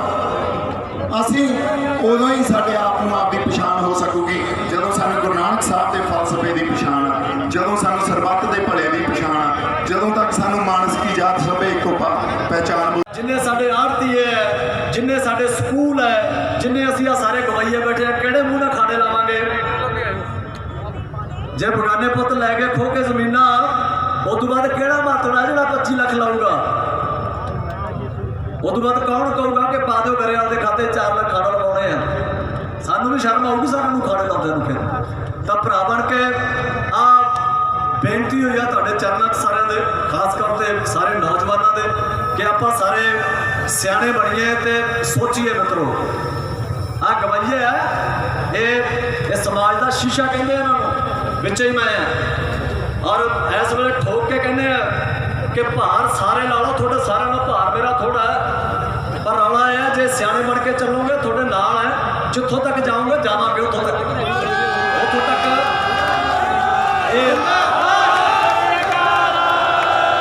ਇਹ ਕਹਿਣ ਸੁਣਨ ਦੀਆਂ ਗੱਲਾਂ ਨਹੀਂ ਹੈ, ਕਿਉਂਕਿ ਸਾਨੂੰ ਵੀ ਹੁਣ ਇਹ ਪਤਾ ਲੱਗਣ ਲੱਗ ਗਿਆ ਕਿ ਇਸ ਤੋਂ ਬਾਅਦ ਹੈ ਨਹੀਂ ਇੱਥੇ ਕੁਛ। ਕਿੰਨੇ ਕੁ ਕਰੋਗੇ ਆਈਲੈਟਸ? ਕਿੰਨੇ ਕੁ ਦੇ ਪਿਓ ਦਾਦਿਆਂ ਕੋਲੇ ਪਿਆ 12 ਲੱਖ ਫੀਸ ਭਰ ਲਓ? ਸਾਰਿਆਂ ਕੋਲੇ ਤਾਂ ਹੈ ਨਹੀਂ ਨਾ। ਇਸ ਕਰਕੇ ਇੱਥੇ ਸਿਆਣੇ ਹੋਣਾ ਪੈਣਾ ਹੈ, ਐਜੂਕੇਸ਼ਨ ਲੈਣੀ ਪੈਣੀ ਹੈ ਸਾਨੂੰ, ਸਾਡੇ ਸਮਾਜਿਕ ਫਲਸਫੇ ਦੀ, ਸਾਡੀ ਪੋਲਿਟਿਕਸ ਦੀ, ਸਾਡੇ ਰਿਲੀਜਨ ਦੀ, ਸਾਡੇ ਸੋਸ਼ਲ ਪੁਆਇੰਟ ਆਫ ਵਿਊ ਤੋਂ ਜੋ ਵੀ ਇੱਥੇ ਚੱਲ ਰਿਹਾ ਉਹ ਸਾਰੇ ਨੂੰ ਸਾਨੂੰ ਪੜ੍ਹਨਾ ਤੇ ਸਮਝਣਾ ਪੈਣਾ ਹੈ। ਇਸ ਕਰਕੇ ਮੇਰੇ ਭਰਾ ਸਾਰੇ ਅਸੀਂ ਬਹੁਤ ਆਦਰ ਸਤਿਕਾਰ ਕਰਦੇ ਹਾਂ ਤੁਹਾਡਾ ਸਾਰਿਆਂ ਦਾ। ਰੱਬ ਤੁਹਾਨੂੰ ਤਰੱਕੀਆਂ ਦੇਵੇ, ਤੁਹਾਡੀਆਂ ਸਿਹਤਾਂ ਤੰਦਰੁਸਤ ਰੱਖੇ, ਆਪਣੀ ਕਬੀਲਦਾਰੀ ਤੁਸੀਂ ਬਹੁਤ ਅੱਗੇ ਜਾਓ, ਸਾਡੀ ਸਭ ਦੀ ਅਰਦਾਸ ਹੈ। ਪਰ ਰੌਲਾ ਇਹ ਹੈ ਕਿ ਹੁਣ ਜੇ ਖੁੱਜ ਕੇ ਨਾ ਭਰਾਵੋ ਤਾਂ ਉਸ ਤੋਂ ਬਾਅਦ ਫਿਰ ਮੌਕਾ ਅਗਲਾ ਮਿਲਣਾ ਨਹੀਂ ਸਾਡੇ ਕੋਲ, ਫਿਰ ਤਾਂ ਬਸ ਰੀਰੀ ਕੀ ਹੈ, ਜਿੰਨਾ ਮਰਜ਼ੀ ਕਰੀ ਜਾਈਏ। ਤੇ ਹਰਭਜਨ ਮਾਨ ਸਾਹਿਬ, ਅਸੀਂ ਸਾਰੇ ਇਹਨਾਂ ਦੇ ਪਿੱਛੇ ਹੀ ਹਾਂ ਗਾਇਕੀ ਵਾਲੀ ਲਾਈਨ ਦੇ ਵਿੱਚ। ਤਾਂ ਆਪ ਸਭ ਨੂੰ ਸਿਰ ਝੁਕਦਾ, ਬਹੁਤ ਬਹੁਤ ਆਦਰ ਸਤਿਕਾਰ ਤੁਹਾਡਾ ਸਾਰਿਆਂ ਦਾ। ਬਸ ਇਹੀ ਹੈ, ਪਤਾ ਸਾਨੂੰ ਸਾਰਿਆਂ ਨੂੰ ਹੈ ਕਿ ਹੋ ਕੀ ਰਿਹਾ। ਇੱਥੇ ਕਿਸੇ ਤੋਂ ਵੀ ਇਹ ਗੱਲ ਲੁਕੀ ਨਹੀਂ ਹੈ ਕਿ ਜਦੋਂ ਦੇ ਅਸੀਂ ਜੰਮੇ ਆ, ਜਿਹੜੇ ਭਾਵੇਂ ਆ 20 ਸਾਲਾਂ ਵਾਲੇ ਖੜੇ ਆ, ਭਾਵੇਂ 30 ਵਾਲੇ ਖੜੇ ਆ, ਭਾਵੇਂ 40 ਵਾਲੇ, ਭਾਵੇਂ 50 ਵਾਲੇ, ਤੇ ਭਾਵੇਂ ਸਾਡੇ ਬਾਪੂ ਬੈਠੇ ਆ, ਲੁਕਿਆ ਇੱਥੇ ਕਿਸੇ ਤੋਂ ਕੁਛ ਨਹੀਂ। ਸਭ ਨੂੰ ਪਤਾ ਹੈ, ਕਿਉਂਕਿ ਆ ਨਿੱਕੇ ਟੁੱਕ ਜੇ ਸਾਰਿਆਂ ਦੀ ਜੇਬ 'ਚ ਹੈ। ਔਰ ਇਹ ਧਰਨਾ ਤੜਕੇ 7 ਵਜੇ ਤੋਂ ਜਦੋਂ ਅੱਖ ਖੁੱਲ੍ਹਦੀ ਆ ਬੰਦੇ ਦੀ, ਤੇ ਰਾਤ ਨੂੰ 11 ਵਜੇ ਤੱਕ ਇਹ ਐਸੀ ਖਬਰ ਹੀ ਨਹੀਂ ਜਿਹੜੀ ਇਹ ਦਿੰਦੇ ਦੀ। ਸਾਨੂੰ ਸਭ ਨੂੰ ਪਤਾ ਕਿ ਕੀ ਹੋ ਰਿਹਾ। ਪਰ ਰੌਲਾ ਬਸ ਉਹੀ ਹੈ ਕਿ ਜਦੋਂ ਅੱਗ ਆਪਦੇ ਘਰੇ ਵੜਦੀ ਹੈ ਨਾ, ਜਿਹੜਾ ਆਪ ਦਾ ਛੱਤਿਆ ਵਾ, ਜਿਹੜਾ ਲੱਗਦਾ ਕਿ ਆਹ ਮੇਰਾ ਹੈ। ਹਜੇ ਤੱਕ ਟਾਈਮ ਲੱਗੂ ਜਦੋਂ ਕਿਤੇ ਇਹ ਲੱਗਣ ਲੱਗੂ ਕਿ ਸਾਰਾ ਪੰਜਾਬ ਮੇਰਾ ਪਿੰਡ ਹੈ, ਮੇਰਾ ਘਰ ਹੈ। ਹਜੇ ਲੱਗ ਰਿਹਾ ਕਿ ਜਿਹੜਾ ਮੇਰਾ ਛੱਤਿਆ ਨਾ 4 ਕਨਾਲਾਂ 'ਚ ਜਾਂ ਕਨਾਲ 'ਚ ਜਾਂ ਮਰਲੇ 'ਚ, ਇਹੀ ਮੇਰਾ, ਜਿੱਦੇ ਉਹਦੇ ਅੰਦਰ ਅੱਗ ਵੜਦੀ ਉਦੋਂ ਹੀ ਲੱਗਦਾ ਕਿ ਭਾਈ ਅੱਗ ਲੱਗੀ, ਹੁਣ ਕੁਛ ਕਰੀਏ। ਤਾਂ ਸਭ ਨੂੰ ਪਤਾ ਹੈ ਕਿ ਇਹ ਬਿੱਲ ਜਿਹੜੇ ਪਾਸ ਹੋ ਰਹੇ ਆ, ਭਾਈ ਲੱਖਾ ਆਪਣੀ ਸਪੀਚ ਦੇ ਵਿੱਚ ਬੜੇ ਸਵਾਲ ਛੱਡ ਗਿਆ ਸਾਡੇ ਨੌਜਵਾਨਾਂ ਦੇ ਲਈ। ਉਹਨਾਂ ਸਵਾਲਾਂ ਨੂੰ ਆਪਣੇ ਜ਼ਿਹਨ 'ਚ ਰੱਖਿਓ, ਉਹਨਾਂ ਨੂੰ ਵਿਚਾਰਿਓ ਜ਼ਰੂਰ ਕਿ ਕਹਿ ਕੇ ਕੀ ਗਿਆ। ਇਹ ਬਹੁਤ ਕੁਝ ਕਹਿ ਗਿਆ, ਬਹੁਤ ਕੁਝ ਕਹਿ ਗਿਆ। ਔਰ ਰੌਲਾ ਇਹ ਹੈ, ਸਵਾਲ ਇਸ ਗੱਲ ਦਾ ਕਿ ਇਸ ਧਰਨੇ 'ਚੋਂ ਉੱਠ ਕੇ ਜਦੋਂ ਘਰਾਂ ਨੂੰ ਜਾਓਗੇ ਹੱਥ ਨੇ, ਤਾਂ ਤੁਹਾਡੇ ਪਿਓ ਦਾ ਦੇ ਘਰੇ ਮਾਵਾਂ ਸਾਡੀਆਂ, ਭੈਣਾਂ ਸਾਡੀਆਂ ਪੁੱਛਣ ਸਾਡੇ ਨੌਜਵਾਨਾਂ ਨੂੰ ਕਿ ਗਿਆ ਤਾਂ ਬੜਾ ਖੁਸ਼ ਸੀ, ਕੀ ਗੱਲ ਹੁਣ ਸਰ ਬੜਾ ਉਦਾਸ ਜਿਹਾ ਲੱਗ ਰਿਹਾ, ਇੱਕ ਅਜੀਬ ਤਰ੍ਹਾਂ ਦੀ ਸੋਚ ਲੱਗ ਰਹੀ ਹੈ ਤੇਰੇ ਅੰਦਰ, ਤੇਰੇ ਚਿਹਰੇ ਤੋਂ ਵੀ ਦਿੰਦੀ ਹੈ। ਫਿਰ ਤਾਂ ਮੰਨਾਂਗੇ ਕਿ ਇਸ ਮੂਵਮੈਂਟ ਨੇ, ਇਸ ਲਹਿਰ ਨੇ ਅੱਗੇ ਤੱਕ ਨਹੀਂ ਲਿਖਿਆ ਇਹਨਾਂ ਨੇ ਵੀ ਆ 2000 ਆ ਕੇ 2500 ਆ, ਕੱਲ ਤੋਂ 500 ਕਹਿ ਦੇਣਗੇ। ਸੋ ਵੱਡਾ ਸਭ ਤੋਂ ਜਿਹੜਾ ਵੱਡਾ ਮਸਲਾ ਵੀ ਜਿਹੜੀ ਪਹਿਲਾਂ ਸਰਕਾਰੀ ਖਰੀਦ ਹੁੰਦੀ ਸੀ ਉਹ ਇਹਨਾਂ ਨੇ ਹੁਣ ਬੰਦ ਕਰਤੀ ਹੈ ਤੇ ਉਸ ਤੋਂ ਬਾਅਦ 'ਚ ਇਹਨਾਂ ਨੇ ਤਿਆਰੀਆਂ ਵਾਹਵਾ ਚਿਰ ਤੋਂ ਕੀਤੀਆਂ। ਹੁਣ ਮੋਗੇ ਇਹਨਾਂ ਨੇ ਆਲਰੇਡੀ ਆਪਣਾ ਇੱਕ ਪਲਾਂਟ ਬਣਾਇਆ ਅਡਾਨੀਆਂ ਨੇ। ਅਡਾਨੀ ਦੇ ਮੇਰੇ ਗੱਲ ਚੇਤੇ ਆ ਗਈ, ਪਹਿਲਾਂ ਮੈਂ ਸਵੇਰੇ ਕੁੜਤਾ ਪਜਾਮਾ ਪਾਇਆ ਇੱਦਾਂ, ਉਹਨਾਂ ਦਾ ਬੜੀ ਟੌਰ ਕੱਢੀ ਆ। ਆਹ ਕਿੱਥੇ ਚੱਲਿਆ ਮਹਾ ਮਕਾਨ ਤੇ, ਆਹ ਕਿਹਦੀ ਮਹਾ ਅਡਾਨੀਆਂ ਦੀ। ਤੇ ਉਹ ਸਵੇਰੇ ਸਵੇਰੇ ਮਾਂ ਚੱਲਦਾ ਚੰਗੇ ਕੰਮ ਆ ਗਿਆ। ਫਿਰ ਮੈਂ ਚਿੱਟਾ ਨਾ ਪਾਲੀ ਯਾਰ, ਮਕਾਨ ਚੱਲਿਆ ਤਾਂ ਠੀਕ ਆ, ਕੋਈ ਗੱਲ ਨਹੀਂ। ਤੇ ਹੁਣ ਇਹਨਾਂ ਨੇ ਮੋਗੇ ਬਣਾਇਆ ਆਲਰੇਡੀ, ਆਪਣਾ ਬਣਾਈ ਬੈਠੇ ਆ ਇਹ, ਜਿੱਥੇ ਇਹਨਾਂ ਨੇ ਸਾਰਾ ਕੁਝ ਸਟੋਰ ਕਰਨਾ ਆਪਣਾ ਵੱਖੋ ਵੱਖ ਤਰੀਕਿਆਂ ਨਾਲ। 40 ਲੱਖ ਜਿਹੜੀ ਉੱਥੇ ਅਨਾਜ ਦੀ ਬੋਰੀ ਇਹਨਾਂ ਨੇ ਇਕੱਠੀ ਕਰਕੇ ਰੱਖਣੀ ਆ। ਤੇ ਮੇਰੇ ਦਿਮਾਗ 'ਚ ਆਇਆ, ਮੈਂ ਕਿਹਾ ਖਰੇ ਉੱਥੇ ਜਦ ਆਪਣੀ ਲੇਬਰ ਲੱਗੂਗੀ, ਲੇਬਰ ਲਾਉਣਗੇ 10,000 ਬੰਦਾ 15,000 ਬੰਦਾ, ਚੱਲ ਉਸ ਏਰੀਆ ਦਾ ਤੇ ਮੋਗੇ ਦਾ ਤੇ ਲੱਗੂਗਾ, ਉਹਨਾਂ ਦਾ ਬੇਰੁਜ਼ਗਾਰ ਆਪਣਾ ਕੰਮ ਲੱਗੂਗਾ। ਕਹਿੰਦਾ ਬਈ ਉੱਥੇ ਕੋਈ ਨੈਸ਼ਨਲ ਮੀਡੀਆ ਬਿਲਕੁਲ ਲਿਖਿਆ ਹੋਇਆ ਆਲਰੇਡੀ। ਤੇ ਉਸ ਤੋਂ ਬਾਅਦ 'ਚ ਆਪਾਂ ਥੈਂਕਸ ਕਰਦੇ ਹਾਂ ਪੰਜਾਬ ਦੇ ਮੀਡੀਆ ਦੀ ਜਾਂ ਹਰਿਆਣੇ ਦੇ ਮੀਡੀਆ ਦੀ, ਜਿਹੜੇ ਇੱਕ ਦੂਜੇ ਤੱਕ ਆਪਣੀ ਗੱਲ ਪਹੁੰਚਾਉਂਦੇ ਪਏ ਆ। ਤੇ ਉਸ ਤੋਂ ਬਾਅਦ ਜਿਹੜੀ ਸਾਊਥ ਦੇ ਵਿੱਚ ਪ੍ਰੋਟੈਸਟ ਚੱਲਦੇ, ਆਪਣੇ ਤੱਕ ਫੇਸਬੁੱਕ ਤੇ ਵੀ ਗੱਲ ਨਹੀਂ ਆਉਣੀ, ਕਿਉਂਕਿ ਇਹਨਾਂ ਨੇ ਫੇਸਬੁੱਕ ਵੀ ਖਰੀਦ ਲਈ। ਜਿਹੜਾ ਸ਼ੇਅਰ ਬਾਜ਼ੀਆਂ ਨੇ ਵੇਚਿਆ, ਫੇਸਬੁੱਕ ਨੂੰ ਇਕੱਠਾ ਕਰਿਆ ਨਾਲ। ਤੇ ਗੇਮ ਸਾਰੀ ਐਲਗੋਰਿਥਮ ਦੀ ਆ, ਉਹਨਾਂ ਦੇ ਆਪਣੇ ਹੱਥ ਆ, ਉਹਨਾਂ ਨੇ ਕਿੱਥੇ ਕਿਹੜੀ ਚੀਜ਼ ਪੇਸ਼ ਕਰਨੀ ਹੈ। ਵੋਟ ਲੈਣਾ ਜਾਂ ਕੁਝ ਕਰਨਾ, ਤੁਸੀਂ ਗੱਲਾਂ ਕਰ ਲਓ। ਤੁਸੀਂ ਜਦੋਂ ਮੋਬਾਈਲ ਖੋਲਦੇ ਤੁਹਾਨੂੰ ਇਹ ਜਿਹੀਆਂ ਮਸ਼ਹੂਰੀਆਂ ਤੁਹਾਡੇ ਸਾਹਮਣੇ ਆਉਣ ਲੱਗ ਪੈਣਗੀਆਂ। ਇਹ ਜਿਹੜੇ ਆਪਣੇ ਫੋਨ ਨੇ, ਆਈਫੋਨ ਲਾ ਲਈ ਘੰਟੇ ਆਉਣ ਨੇ ਉਹਨਾਂ ਕੋਲੇ, ਤੇ ਆਪਾਂ ਪਹਿਲਾਂ ਅੰਗੂਠਾ ਲਾ ਦਿੰਦੇ ਸੀ ਐ ਕਰਕੇ ਵੀ ਅੰਗੂਠੇ ਨਾਲ ਸੌਖਾ ਹੋ ਗਿਆ ਕੰਮ, ਖੁੱਲ ਗਿਆ ਜੀ ਬੜਾ। ਉਹਨਾਂ ਨੇ ਸਾਰੇ ਇੰਡੀਆ ਦੇ ਅੰਗੂਠੇ ਲੈ ਲਏ। ਉਦੋਂ ਮੁੜ ਕੇ ਆਪਾਂ ਫੋਨ ਖੋਲਦੇ ਆ ਕਿ ਫਸਲ ਨਹੀਂ ਉਹ ਵਿਕਦੀ, ਰੋਲਦਾ ਕਿਸਾਨ ਸਾਰੀ ਹਜੇ ਵੀ ਨਾ ਟਿਕਦੀ। ਉਹ ਪੁੱਤਾਂ ਵਾਂਗੂ ਪਾਲ ਕੇ ਫਸਲ ਨਹੀਂ ਉਹ ਵਿਕਦੀ, ਰੋਲਦਾ ਕਿਸਾਨ ਸਾਰੀ ਹਜੇ ਵੀ ਨਾ ਟਿਕਦੀ। ਕਹਿੰਦੀ ਛੱਡੋ ਕਿਸਾਨੋਂ ਫਾਹ ਲੈ ਕੇ ਮਰਨਾ, ਉਹ ਹੱਕ ਮਿਲਦਾ ਨਹੀਂ ਜਿੰਨਾ ਚਿਰ ਜ਼ਿਮੀਂਦਾਰਾਂ ਨੂੰ ਲੱਗੂ ਸੜਕਾਂ ਤੇ ਸਰਕਾਰ ਐਵੇਂ ਧਰਨਾ। ਉਹ ਇੱਕ ਵਾਰੀ ਹੋਰ ਸਾਰਿਆਂ ਨੂੰ ਪਾ ਦਿਆਂਗੇ, ਚੁੱਪ ਰਹਿ ਕੇ ਨਹੀਂ ਸਾਥੋਂ ਹੁਣ ਕਲਾਕਾਰ ਸੋਸ਼ਲ ਮੁੱਦਿਆਂ ਨੂੰ ਨਹੀਂ ਚੱਕਦੇ, ਔਰ ਇਹ ਜਮਾਤ ਕਦੇ ਇਕੱਠੀ ਨਹੀਂ ਹੋ ਸਕਦੀ। ਅੱਜ ਇਹ ਗੱਲਾਂ ਗਲਤ ਸਾਬਤ ਹੋ ਰਹੀਆਂ ਨੇ। ਇੱਕ ਵਾਰੀ ਸਾਡੀ ਕਮਿਊਨਿਟੀ ਲਈ ਜ਼ੋਰਦਾਰ ਤਾੜੀ ਲਾ ਦਿਓ। ਪਹਿਲੀ ਵਾਰੀ ਕਿਸੇ ਸੋਸ਼ਲ ਮੁੱਦੇ ਦੇ ਉੱਤੇ ਸਾਰੇ ਸਾਡੀ ਮਿਊਜ਼ਿਕ ਇੰਡਸਟਰੀ ਇਕੱਠੀ ਹੋਈ ਹੈ। ਜਨਮ ਦਿਹਾੜਾ ਸਭ ਨੂੰ ਬਹੁਤ ਬਹੁਤ ਮੁਬਾਰਕਾਂ। ਭਗਤ ਸਿੰਘ, ਸ਼ਹੀਦ ਭਗਤ ਸਿੰਘ ਦੇਖੋ ਮਿੱਤਰੋ, ਆਪਾਂ ਭਗਤ ਸਿੰਘ ਦੀ ਸ਼ਹੀਦੀ ਨੂੰ, ਉਹਨਾਂ ਦੀ ਆਪਣੇ ਦੇਸ਼ ਲਈ ਦਿੱਤੀ ਕੁਰਬਾਨੀ ਨੂੰ ਕਦੇ ਵੀ ਨਹੀਂ ਭੁਲਾ ਸਕਦੇ। ਉਹਨਾਂ ਦੀ ਜੋ ਸਾਡੇ ਦੇਸ਼ ਨੂੰ ਯੋਗਦਾਨ ਹੈ ਉਹਨਾਂ ਦਾ ਕਦੇ ਨਹੀਂ ਭੁਲਾ ਸਕਦੇ। ਪਰ ਮੇਰੇ ਵੀਰੋ, ਸਾਨੂੰ ਹੁਣ ਇੱਦਾਂ ਨਹੀਂ ਕਹਿਣਾ ਪੈਣਾ ਕਿ ਆ ਜਾ ਬਾਬਾ ਨਾਨਕਾ ਫੇਰ ਤੋਂ, ਆ ਜਾ ਬਾਬਾ ਜਾਂ ਆ ਜਾ ਭਗਤ ਸਿੰਘਾਂ ਦੁਆਰਾ ਫੇਰ ਤੋਂ ਇਹ ਲੜਾਈ ਲੜ। ਸਾਨੂੰ ਖੁਦ ਭਗਤ ਸਿੰਘ ਬਣਨਾ ਪੈਣਾ ਮੇਰੇ ਵੀਰੋ। ਇਕੱਲੇ ਗਾਉਣ ਵਾਲੇ ਨਹੀਂ ਹੈਗੇ ਮੇਰੇ ਵੀਰ, ਸਾਰੇ ਅਸੀਂ ਵੀ ਕਿਸਾਨਾਂ ਦੇ ਪੁੱਤਾਂ। ਸਾਡੇ ਅੰਦਰ ਵੀ ਦਰਦ ਹੈ, ਗਾਉਣ ਵਾਲੇ ਤਾਂ ਅਸੀਂ ਬਾਅਦ 'ਚ ਬਣਿਆ। ਸਾਡੇ ਘਰਦਿਆਂ ਨੇ, ਅਸੀਂ ਨਾਰਮਲ ਫੈਮਿਲੀ 'ਚੋਂ ਆ, ਮਿਡੋਕਰ ਫੈਮਿਲੀ 'ਚੋਂ ਆ, 5-7 ਕਿੱਲੇ ਵਾਲੇ ਆ। ਉਹ ਜ਼ਮੀਨਾਂ 'ਚੋਂ ਬਾਪੂ ਹੋਰਾਂ ਨੇ ਕਮਾਈਆਂ ਕਰ ਕਰਕੇ, ਸਾਡੇ ਗਾਣਿਆਂ ਤੇ ਖਰਚ ਕਰ ਕਰਕੇ ਸਾਨੂੰ ਮਿਹਨਤਾਂ ਕਰਾਈਆਂ ਨੇ, ਤਾਂ ਗਾਉਣ ਵਾਲੇ ਬਣਿਆਂਗੇ। ਪਰ ਸਾਡੇ ਅੰਦਰ ਜੋ ਪੰਜਾਬ ਲਈ, ਸਾਡੀ ਕਿਸਾਨੀ ਲਈ, ਸਾਡੇ ਖੇਤਾਂ ਲਈ ਦਰਦ ਹੈ। ਸਾਡੇ ਬਾਪੂ ਦਾਦੇ, ਮੇਰਾ ਮਾਨਸਾ ਇਲਾਕੇ ਦੇ ਵਿੱਚ ਪਿੰਡ ਪੈਂਦਾ ਹੈ, ਉੱਥੇ ਏਡੇ ਏਡੇ ਟਿੱਬੇ ਸੀਗੇ ਮੇਰੇ ਦਾਦੇ ਹੋਰਾਂ ਤੋਂ, ਮੇਰੇ ਡੈਡੀ ਹੋਰਾਂ ਤੋਂ ਦੇਖਦਾ ਮਸਾਂ ਪੱਧਰ ਹੋਏ ਨੇ। ਕਿਵੇਂ ਛੱਡਦੀ ਉਹਨਾਂ ਨੂੰ, ਕਿਵੇਂ ਵੜਨ ਦੇ ਦੀ ਦੂਜਿਆਂ ਨੂੰ। ਜਦੋਂ ਨਾ ਇਹ ਪਾਰਟੀਆਂ ਜਿਨ੍ਹਾਂ ਦੀ ਆਪਾਂ ਗੱਲ ਕਰਦੇ ਹਾਂ, ਜਿਨ੍ਹਾਂ ਨੂੰ ਇਹ ਆਰਡੀਨੈਂਸ ਦੀ ਆਪਾਂ ਸਾਰੀ ਗੱਲ ਕਰਦੇ, ਜਦੋਂ ਇਹ ਥਰਡ ਪਾਰਟੀਆਂ ਆਪਣੇ ਆਉਣਗੀਆਂ, ਹੁਣ ਤਾਂ ਖੇਤ ਜਾ ਕੇ ਕਦੇ ਜਦੋਂ ਵਿਹਲੇ ਹੋਈਦਾ, ਚਲੋ ਖੇਤੀ ਨਹੀਂ ਕਰਦੇ, ਉੱਥੇ ਜਾ ਕੇ ਕਦੇ ਫੋਟੋ ਹੀ ਖਿੱਚ ਲੈਣਾ, ਖੇਤ ਜਾ ਕੇ ਬੇਰ ਬੂਰ ਤੋੜ ਲਈਦੇ ਆ। ਪਰ ਉਹਨਾਂ ਨੇ ਮੇਰੇ ਵੀਰੋ ਤੁਹਾਡੀ ਜ਼ਮੀਨ ਦੇ ਉੱਤੇ, ਤੁਹਾਨੂੰ ਵੱਟ ਦੇ ਉੱਤੇ ਪੈਰ ਨਹੀਂ ਧਰਨ ਦੇਣਾ। ਪਹਿਲਾਂ ਤੁਹਾਨੂੰ ਲੱਖ ਰੁਪਏ ਦੇਣਾ ਉਹਨਾਂ ਨੇ, ਤੁਹਾਡੇ ਨਾਲ ਐਗਰੀਮੈਂਟ ਹੋ ਜਾਣਾ ਜੀ 15 ਸਾਲ ਦਾ, ਕਿੱਲੇ ਵਾਂਗਰ ਲੱਖ ਰੁਪਏ ਦੇ ਦੇਣਾ। ਫਿਰ ਮੁੜ ਕੇ ਕੀ ਹੋਣਾ, 2 ਸਾਲਾਂ ਬਾਅਦ ਉਹਨਾਂ ਨੇ ਕਹਿਣਾ ਜੀ ਸਾਨੂੰ ਤਾਂ ਘਾਟਾ ਪੈ ਗਿਆ, ਅਸੀਂ ਤਾਂ ਜੀ 20,000 ਦੇ ਸਕਦੇ ਹਾਂ। ਹੁਣ ਫਿਰ ਤੁਸੀਂ ਕੀ ਕਹੋਗੇ ਵੀ ਅਸੀਂ ਪਰਚਾ ਕਰਾ ਦੇਣਾ ਜੀ, SHO ਸਾਹਿਬ ਕੋਲੇ ਜਾਓਗੇ। ਹੁਣ SHO ਸਾਹਿਬ ਉਹ ਦਿੱਲੀ ਵਾਲੇ, ਉਹ ਵੱਡੇ ਬੰਦਿਆਂ ਨੂੰ ਕਿੰਨਾਂ ਨੂੰ ਬੁਲਾਉਣਗੇ ਉੱਥੇ, ਤੁਹਾਡੇ ਨਹੀਂ ਆ ਸਕਦੇ। ਤੁਹਾਨੂੰ ਪਤਾ ਹੈ। ਫਿਰ ਤੁਸੀਂ ਕੀ ਕਰੋਗੇ? ਆਪਣੀ ਰਾਫਲ ਕੱਢੋਗੇ, ਰਾਫਲ ਲੈ ਕੇ ਤੁਸੀਂ ਮੈਨੇਜਰ ਨੂੰ ਕਹੋਗੇ ਮੈਂ ਤੇਰੇ ਮਾਰੂੰਗਾ। ਉਹ ਕਹੂਗਾ ਬਾਈ ਜੀ ਮੈਂ ਤਾਂ ਜੌਬ ਕਰਦਾ, ਮੈਨੇਜਰ ਆ, ਮੇਰੇ ਤਾਂ ਹਿਸਾਬ ਦੀ ਗੱਲਬਾਤ ਹੈ ਨਹੀਂ। ਤੁਸੀਂ ਉਹ ਵੱਡੇ ਬੰਦਿਆਂ ਨਾਲ ਗੱਲ ਕਰੋ। ਫਿਰ ਆਖਰ ਨੂੰ ਕੀ ਹੋਣਾ ਤੁਹਾਨੂੰ ਪਤਾ ਹੈ। ਫਿਰ ਤੁਸੀਂ ਕੀ ਕਹੋਗੇ? ਕੇਸ ਕਰਾਂਗੇ ਅਸੀਂ, ਕੋਰਟ ਕਚਹਿਰੀਆਂ 'ਚ ਜਾਓਗੇ। ਪਰ ਕੇਸਾਂ ਦਾ ਵੀ ਕੋਈ ਫਾਇਦਾ ਨਹੀਂ ਹੋਣਾ, ਕਿਉਂਕਿ ਐਗਰੀਮੈਂਟ ਕੀਤਾ ਹੋਣਾ ਤੁਸੀਂ ਨੇ 15 ਸਾਲਾਂ ਦਾ। ਮੇਰੇ ਵੀਰੋ ਇੱਕ ਗੱਲ ਮੈਂ ਜ਼ਿਆਦਾ ਨਹੀਂ ਕਹੂੰਗਾ, ਬਹੁਤਾ ਜ਼ਿਆਦਾ ਮੈਨੂੰ ਬੋਲਣਾ ਨਹੀਂ ਆਉਂਦਾ। ਥੋੜਾ ਬਹੁਤਾ ਗਾ ਲੈਣਾ ਮੈਂ ਆਪਣੇ ਗਾ ਕੇ ਤੁਹਾਨੂੰ ਦੱਸੂਗਾ। ਪਰ ਇੱਕ ਗੱਲ ਇਹ ਹੈ ਕਿ ਇੱਕ ਕਹਾਵਤ ਸੁਣੀ ਹੈ ਕਿ ਮਰਦੀ ਨੇ ਅੱਕ ਚੱਬਿਆ, ਹੈ ਨਾ, ਪਰ ਅੱਕ ਚੱਬ ਕੇ ਵੀ ਨਹੀਂ ਗੱਲ ਬਣਨੀ ਹੈਗੀ। ਜਿੱਦਾਂ ਲੱਖੇ ਵੀਰ ਨੇ ਕਿਹਾ ਨਾ ਵੀ ਸਾਨੂੰ ਅੱਤ ਚੱਕਣੀ ਪੈਣੀ ਹੈ ਉਹਨਾਂ ਜ਼ਾਲਮਾਂ ਦੇ ਵਿਰੁੱਧ ਇਕੱਠੇ ਹੋਣ ਲਈ। ਇਕੱਠੇ ਹੋਈਏ ਸਾਰੇ, ਇੱਕ ਥਾਂ ਤੇ ਇਕੱਠੇ ਹੋਈਏ। ਜਿੱਦਾਂ ਬਾਈ ਨੇ ਗੱਲ ਕਹੀ ਹੈ ਕਿ ਸਾਡੇ ਸਿੰਗਰਾਂ ਦੇ ਵਿੱਚੋਂ ਇੱਕ ਮੋਢੀ ਜਿੱਦਾਂ ਹਰਭਜਨ ਮਾਨ ਬਾਈ ਜੀ, ਭਾਈ ਕਿਹੜੇ ਐਨਜੀਓ ਤੋਂ, ਖਾਲਸਾ ਏਡ ਤੋਂ, ਪਤਾ ਨਹੀਂ ਯੂਨਾਈਟਿਡ ਸਿੱਖ ਤੋਂ ਆ ਬਾਈ। ਦੇਖੋ ਤੁਹਾਡੇ ਝੂਠੇ ਜਿਹੜੇ ਤੁਸੀਂ ਆਪਾਂ ਬੋਤਲਾਂ ਸੁੱਟਦੇ ਪਏ ਆ ਜਾਂ ਅਸੀਂ ਗਲਾਸ ਸੁੱਟਦੇ ਪਏ ਆ, ਇਦਾਂ ਦਾ ਯੂਥ ਚਾਹੀਦਾ ਬਾਈ ਸਾਨੂੰ। ਕਲਾਕਾਰਾਂ ਦੇ ਨਾਲ ਸੈਲਫੀਆਂ ਲੈਣ ਵਾਲਾ ਯੂਥ ਨਹੀਂ ਚਾਹੀਦਾ ਸਾਨੂੰ, ਇਦਾਂ ਦਾ ਯੂਥ ਨਹੀਂ ਚਾਹੀਦਾ। ਹੁਣ ਮੈਂ ਬਾਈ ਲੱਖੇ ਸਦਾਨੇ ਨੂੰ ਬੇਨਤੀ ਕਰੂੰਗਾ ਕਿ ਉਹ ਤੁਹਾਡੇ ਨਾਲ ਆ ਕੇ ਸਾਡੇ ਵਿੱਚ ਆਏ ਹੋਏ ਮਹਿਮਾਨ ਜਿਹੜੇ ਬਾਈ ਕੁਲਵਿੰਦਰ ਬਿੱਲਾ, ਬਾਈ ਕਨਵਰ ਗਰੇਵਾਲ, ਬਾਈ ਦੀਪ ਸਿੱਧੂ ਹੁਣੇ ਸਾਡੇ ਵਿੱਚ ਪਹੁੰਚਿਆ। ਬਾਈ ਦੀਪ ਸਿੱਧੂ ਦੇ ਨਾਂ ਤੇ ਜ਼ੋਰ ਦੀ ਤਾੜੀ ਮਾਰ ਦਿਓ।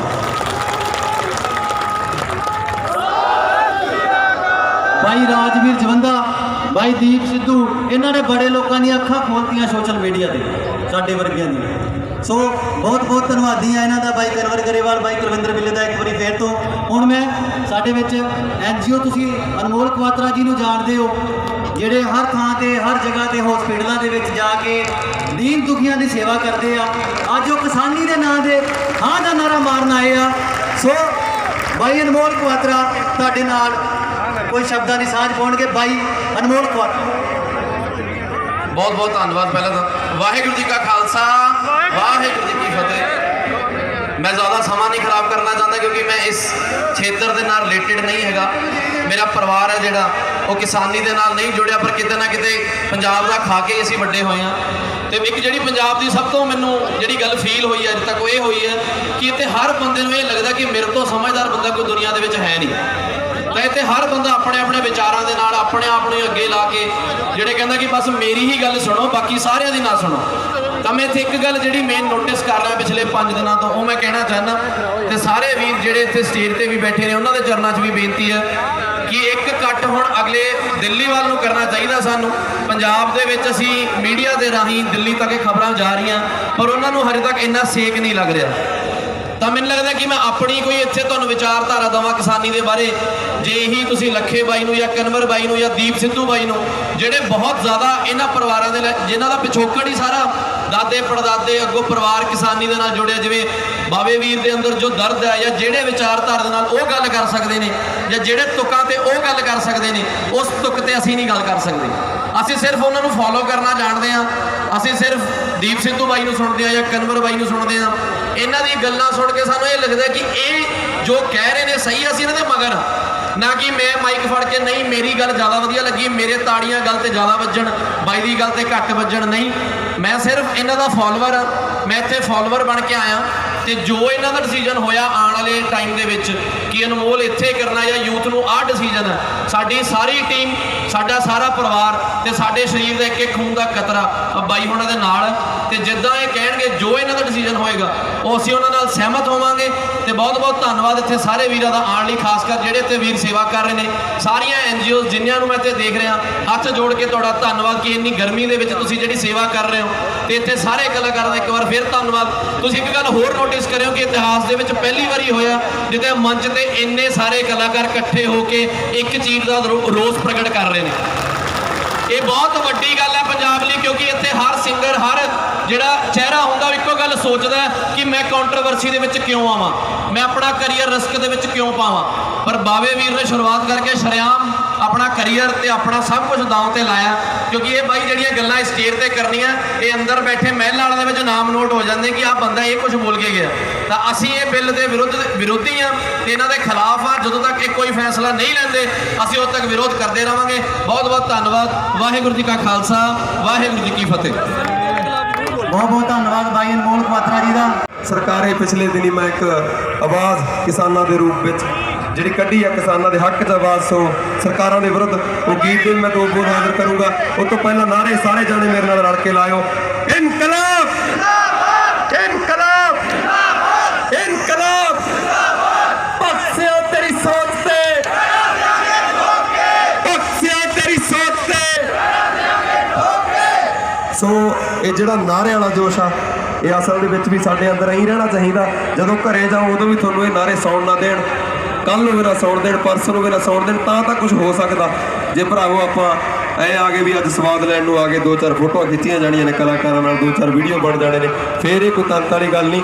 ਜਿਹੜੇ ਉਦਮ ਲਈ ਸਾਰੇ ਅੱਜ ਅਸੀਂ ਇਕੱਠੇ ਹੋਏ ਆ, ਸੋ ਇਸ ਉਦਮ ਦੇ ਸਾਰੇ ਜਾਣੇ ਆਪਾਂ ਕੰਮ ਕਰੀਏ, ਇਹਨੂੰ ਅੱਗੇ ਲੈ ਕੇ ਜਾਈਏ।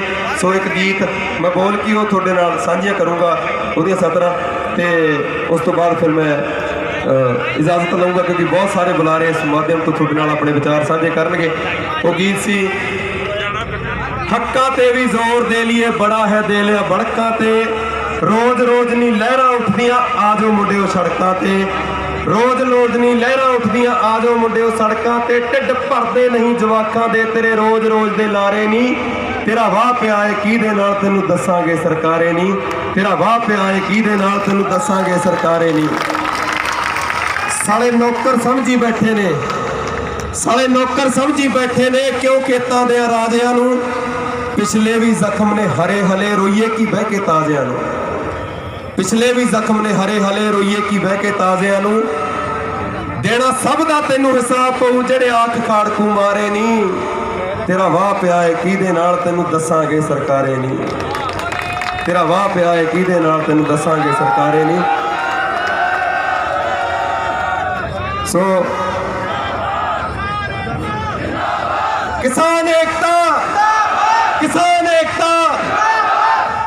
ਵੋਟਾਂ ਲੈ ਲੂ ਕੇ 5 ਸਾਲ ਨਾ ਲੱਭਦੇ ਆਗੂ ਨੇ, ਜਿੰਨੀਆਂ ਵੀ ਮਾਰੂ ਨੀਤੀਆਂ ਨੇ ਸੈਂਟਰ 'ਚ ਹੁੰਦੀਆਂ ਲਾਗੂ ਨੇ, ਜਿੰਨੀਆਂ ਵੀ ਮਾਰੂ ਨੀਤੀਆਂ ਨੇ ਸੈਂਟਰ 'ਚ ਹੁੰਦੀਆਂ ਲਾਗੂ ਨੇ, ਖਾਲੀ ਅਬਦਾਲੀ ਮੋੜੇ ਨੇ, ਕਦੇ ਪੜ੍ਹ ਲਈ ਸਾਡੇ ਬਾਰੇ ਨਹੀਂ, ਤੇਰਾ ਵਾਹ ਪਿਆ ਏ ਕਿਹਦੇ ਨਾਲ ਤੈਨੂੰ ਦੱਸਾਂਗੇ ਸਰਕਾਰੇ ਨਹੀਂ।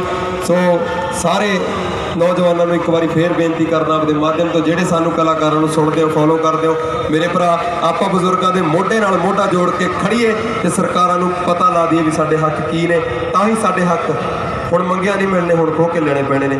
ਸੋ ਬੇਨਤੀ ਹੈ ਸਾਰੇ ਆਪਾਂ ਇਕਜੁੱਟ ਹੋ ਜਾਈਏ, ਸਾਰੇ ਇੱਕ ਝੰਡੇ ਥੱਲੇ, ਇੱਕ ਕਿਸਾਨ ਯੂਨੀਅਨ ਦੇ ਝੰਡੇ ਥੱਲੇ ਇਸ ਜੰਗ ਨੂੰ ਲੜੀਏ, ਨਾ ਕਿ ਕਿਸੇ ਸਿਆਸੀ ਪਾਰਟੀ ਦੇ ਥੱਲੇ। ਸੋ ਆ ਵੀ ਛੱਡ ਦਿਓ ਫਲਾਣੇ ਲੀਡਰਾਂ ਦੀਆਂ ਫੋਟੋ। ਸੋ ਬਹੁਤ ਜੀ ਆਇਆਂ ਨੂੰ ਆਖਦੇ ਹਾਂ ਜੀ, ਸਾਰਿਆਂ ਨੂੰ ਬਹੁਤ ਖੁਸ਼ੀ ਹੋ ਰਹੀ ਹੈ ਤੁਹਾਨੂੰ ਸਾਰਿਆਂ ਨੂੰ ਇਸ ਸੰਘਰਸ਼ ਦੇ ਵਿੱਚ ਆਉਂਦਿਆਂ ਦੇਖ ਕੇ, ਸਪੈਸ਼ਲੀ ਸਾਡੀ ਯੂਥ ਨੂੰ। ਸਰਦਾਰ ਭਗਤ ਸਿੰਘ ਦਾ ਅੱਜ ਜਨਮ ਦਿਹਾੜਾ, ਅੱਜ ਦੇ ਦਿਨ ਜਿਵੇਂ ਬਾਈ ਗੁਰਵਿੰਦਰ ਬਰਾੜ ਨੇ ਬੜਾ ਸੋਹਣਾ ਬੋਲਿਆ, 24 ਸਾਲ ਦੀ ਯਾਰ ਕਿੱਡੀ ਉਮਰ ਹੁੰਦੀ ਹੈ ਨਾ। ਆਪਾਂ ਸਾਰੇ ਆ ਜਿਹੜੇ ਨਵੇਂ ਮੁੰਡੇ ਸਾਰੇ 22 23 24 ਸਾਲਾਂ ਦੇ ਆ, 24 ਸਾਲਾਂ ਚੋਂ ਕਰ ਗੁਜ਼ਰ ਗਏ ਸੀ ਜਿਹੜਾ ਕੁਝ ਸਾਨੂੰ ਨਹੀਂ ਪਤਾ। ਅੱਜ ਨੈਸ਼ਨਲ ਮੀਡੀਆ ਤੇ ਖਬਰ ਆਉਂਦੀ ਆ ਵੀ KL ਰਾਹੁਲ ਨੂੰ ਕਿਵੇਂ ਆਊਟ ਕਰੂਗੀ ਫਲਾਣੀ ਟੀਮ, ਹਨਾ। ਇੱਥੇ ਸਾਡੇ ਢਿੱਡ ਦਾ ਮਸਲਾ। ਸੋ ਭਰਾਵੋ, ਜਿਵੇਂ ਬਾਈ ਨੇ ਦੱਸਿਆ ਵੀ ਨੈਸ਼ਨਲ ਮੀਡੀਆ ਵਿਕ ਚੁੱਕਿਆ ਪੂਰੀ ਤਰ੍ਹਾਂ, ਸਾਨੂੰ ਜਾਗਰੂਕ ਹੋਣ ਦੀ ਲੋੜ ਆ। ਤੁਸੀਂ ਵੀ ਫਲਾਣੇ ਦੇ 2 ਗੀਤ ਸੁਣ ਲਿਓ, ਉਹਨੂੰ ਕਹਿੰਦਾ ਆ ਉਸਤਾਦ ਆ, ਆਹ ਇਹੋ ਜਿਹਾ ਕੁਝ ਨਹੀਂ ਹੁੰਦਾ ਯਾਰ। ਸੁਚੇਤ ਹੋਣ ਦੀ ਲੋੜ ਆ, ਤੁਹਾਨੂੰ ਪਤਾ ਹੋਣ ਦੀ ਲੋੜ ਆ ਸਾਡੇ ਹੱਕ ਕੀ ਨੇ। ਤੁਹਾਡੇ ਬਜ਼ੁਰਗ ਅੱਜ ਤੋਂ ਪਹਿਲਾਂ ਧਰਨਿਆਂ ਤੇ ਲੜਦੇ ਰਹੇ ਨੇ, ਜਾਂਦੇ ਰਹੇ ਨੇ, ਡਾਂਗਾ ਖਾ ਕੇ 2 ਦਿਨ ਬਾਅਦ ਪਤਾ ਲੱਗਦਾ ਸੀ ਧਰਨਾ ਚੱਕਿਆ ਗਿਆ। ਅੱਜ ਜਦੋਂ ਜਵਾਨੀ ਇਸ ਰੂਪ ਦੇ ਵਿੱਚ ਇਹਨਾਂ ਸੰਘਰਸ਼ਾਂ 'ਚ ਪਹੁੰਚਣ ਲੱਗੀ ਆ, ਤਾਂ ਇਹ ਸੰਘਰਸ਼ ਲਹਿਰ ਦਾ ਰੂਪ ਲੈ ਚੁੱਕੇ ਨੇ। ਸੋ ਬੜੀ ਖੁਸ਼ੀ ਦੀ ਗੱਲ ਆ, ਅਸੀਂ ਡੇਲੀ ਧਰਨਿਆਂ ਤੇ ਜਾਂਦੇ ਆ, ਬਠਿੰਡੇ ਸ਼ੰਭੂ ਬਾਰਡਰ ਉੱਤੇ ਗਏ। ਸੋ ਇੰਨੀ ਤਣਾਅ ਦੇ ਵਿੱਚ ਯੂਥ ਦਾ ਆਉਣਾ, ਇਹ ਵਧੀਆ ਸੰਕੇਤ ਨੇ ਸਾਡੀ ਪੰਜਾਬ ਦੀ ਹੋਂਦ ਦੇ ਲਈ, ਕਿਉਂਕਿ ਇਹ ਸਾਡੀ ਹੋਂਦ ਦੀ ਲੜਾਈ ਆ, ਸਾਡੇ ਸਰਵਾਈਵਲ ਦੀ ਲੜਾਈ ਆ, ਜਿਵੇਂ ਬਾਰ-ਬਾਰ ਕਹਿੰਦੇ ਆ। ਸੋ ਸਾਰੇ ਨੌਜਵਾਨਾਂ ਨੂੰ ਵੀ ਬੇਨਤੀ ਕਰਦੇ ਆ ਵੀ ਅੱਜ ਆਪਣੇ ਫੋਨਾਂ ਦੇ ਵਿੱਚ ਸਾਡੇ ਵੀਡੀਓ ਜਾਂ ਸਾਡੇ ਫੋਟੋ ਨਾ ਲੈ ਕੇ ਜਾਇਓ। ਅੱਜ ਆਪਣੇ ਘਰਾਂ ਦੇ ਵਿੱਚ ਇੱਕ ਸੋਚ ਲੈ ਕੇ ਜਾਇਓ, ਉਹ ਸੋਚ ਜਿਹੜੀ ਤੁਹਾਨੂੰ ਸੌਣ ਨਾ ਦੇਵੇ, ਜਿਹੜੀ ਤੁਹਾਨੂੰ ਕੱਲ ਨੂੰ ਪਰਸੋਂ ਨੂੰ ਸੌਣ ਨਾ ਦੇਵੇ। ਤੁਹਾਨੂੰ ਆਪ ਅੰਦਰੋਂ ਹੋਵੇ ਯਾਰ ਅੱਜ ਕਿੱਥੇ ਧਰਨਾ, ਜਾਂ ਅੱਜ ਕਿੱਥੇ ਸਾਡੇ ਲੀਡਰ ਸਾਡੇ ਹੱਕਾਂ ਲਈ ਆਵਾਜ਼ ਚੱਕ ਰਹੇ ਨੇ, ਅਸੀਂ ਉਹਨਾਂ ਨਾਲ ਜਾ ਕੇ ਖੜੀਏ। ਸਿਆਸੀ ਲੀਡਰਾਂ ਦੀ ਮੈਂ ਗੱਲ ਨਹੀਂ ਕਰਦਾ, ਜਿਹੜੇ ਵੀ ਤੁਹਾਨੂੰ ਵਧੀਆ ਲੱਗਦੇ ਨੇ, ਜਿਹੜਾ ਬੰਦਾ ਤੁਹਾਨੂੰ ਲੱਗਦਾ ਵੀ ਪੰਜਾਬ ਦੇ ਹਿੱਤਾਂ ਲਈ ਕੰਮ ਕਰ ਰਿਹਾ, ਉਹਨਾਂ ਨਾਲ ਖੜਨ ਦੀ ਲੋੜ ਆ। ਕਿਉਂਕਿ ਅਸੀਂ ਬਥੇਰਾ ਦੇਖ ਲਿਆ, ਹੁਣ ਜਾ ਕੇ ਜੇ ਤੁਸੀਂ ਘਰੇ ਤੋਂ ਬਾਅਦ ਵੀਡੀਓ ਗੇਮ ਹੀ ਖੇਡਣ ਲੱਗ ਗਏ, ਫਿਰ ਤਾਂ ਕੋਈ ਯਾਰ ਤੰਤ ਵਾਲੀ ਗੱਲ ਨਹੀਂ। ਸਾਡੇ ਸਾਰਿਆਂ ਦੇ ਆਇਆਂ ਦੀ, ਆ ਬਾਵੇ ਬਾਈ ਦੇ ਐਡੇ ਐਫਰਟ ਕਰੇ ਦੀ, ਸੋ ਬੇਨਤੀ ਇਹੀ ਹੈ ਇਸ ਮਾਧਿਅਮ ਦੇ ਉੱਤੋਂ ਵੀ ਆਪਾਂ ਇਸ ਚੀਜ਼ ਨੂੰ ਸੀਰੀਅਸ ਲਈਏ ਯਾਰ। ਜੇ ਸਾਡੇ ਬਜ਼ੁਰਗਾਂ ਨਾਲ, ਮੇਰੀ ਇੱਕ ਦਿਨ ਸਾਡੇ ਬਜ਼ੁਰਗ ਨਾਲ ਗੱਲ ਹੋਈ, ਉਹ ਕਹਿੰਦਾ ਯਾਰ ਜੇ ਜਵਾਨੀ ਪਹਿਲਾਂ ਇਸ ਰੂਪ ਦੇ ਵਿੱਚ ਇਹਨਾਂ ਲਹਿਰਾਂ ਦਾ ਹਿੱਸਾ ਬਣੀ ਹੁੰਦੀ ਤਾਂ ਸ਼ਾਇਦ ਆਹ ਦਿਨ ਨਾ ਆਉਂਦੇ। ਜੇ ਤੁਸੀਂ ਪਹਿਲਾਂ ਆਵਾਜ਼ਾਂ ਚੱਕ ਲੈਂਦੇ ਤਾਂ ਸ਼ਾਇਦ ਆਹ ਦਿਨ ਨਾ ਆਉਂਦੇ। ਆ ਹੁਣ ਪਿੱਛੇ ਮੀਡੀਆ ਵਾਲੇ ਪੁੱਛ ਰਹੇ ਨੇ ਵੀ ਪ੍ਰੈਜ਼ੀਡੈਂਟ ਨੇ ਸਾਈਨ ਕਰਤੇ, ਵੀ ਹੁਣ ਕੀ ਕਰੋਗੇ? ਪ੍ਰੈਜ਼ੀਡੈਂਟ ਉਹਨਾਂ ਦਾ ਹੀ ਆ, ਬੀਜੇਪੀ ਦਾ ਹੀ ਆ ਯਾਰ, ਉਹਨੇ ਸਾਈਨ ਕਰ ਹੀ ਦੇਣੇ ਸੀਗੇ। ਪਰ ਤੁਹਾਨੂੰ ਸਾਰਿਆਂ ਨੂੰ ਬੇਨਤੀ ਆ ਵੀ ਥੋੜੇ ਜਿਹੇ ਜਾਗਰੂਕ ਹੋ, ਡੇਲੀ ਸੋਚਿਆ ਕਰੋ, ਸੁਣਿਆ ਕਰੋ, ਚੀਜ਼ਾਂ ਨੂੰ ਵਾਚਿਆ ਕਰੋ ਵੀ ਕਿਹੜੀ ਚੀਜ਼ ਸਾਡੇ ਹੱਕ 'ਚ ਆ, ਕਿਹੜੀ ਚੀਜ਼ ਸਾਡੇ ਖਿਲਾਫ ਆ, ਕਿਹੜੀਆਂ ਸਾਜ਼ਿਸ਼ਾਂ ਸਾਡੇ ਖਿਲਾਫ ਹੋ ਰਹੀਆਂ ਨੇ। ਮੈਂ ਜਿਹੜੇ ਇਹ 3 ਬਿੱਲ ਕਿਸਾਨ ਮਾਰੂ ਬਿੱਲ ਨੇ, ਇਹਨਾਂ ਬਾਰੇ ਪਹਿਲੇ ਹੀ ਓਗੋਕੇ ਸਾਹਿਬ ਨੇ ਬਹੁਤ ਵਧੀਆ ਢੰਗ ਨਾਲ ਤੁਹਾਨੂੰ ਦੱਸਿਆ, ਐਕਸਪਲੇਨੇਸ਼ਨ ਦਿੱਤੀ।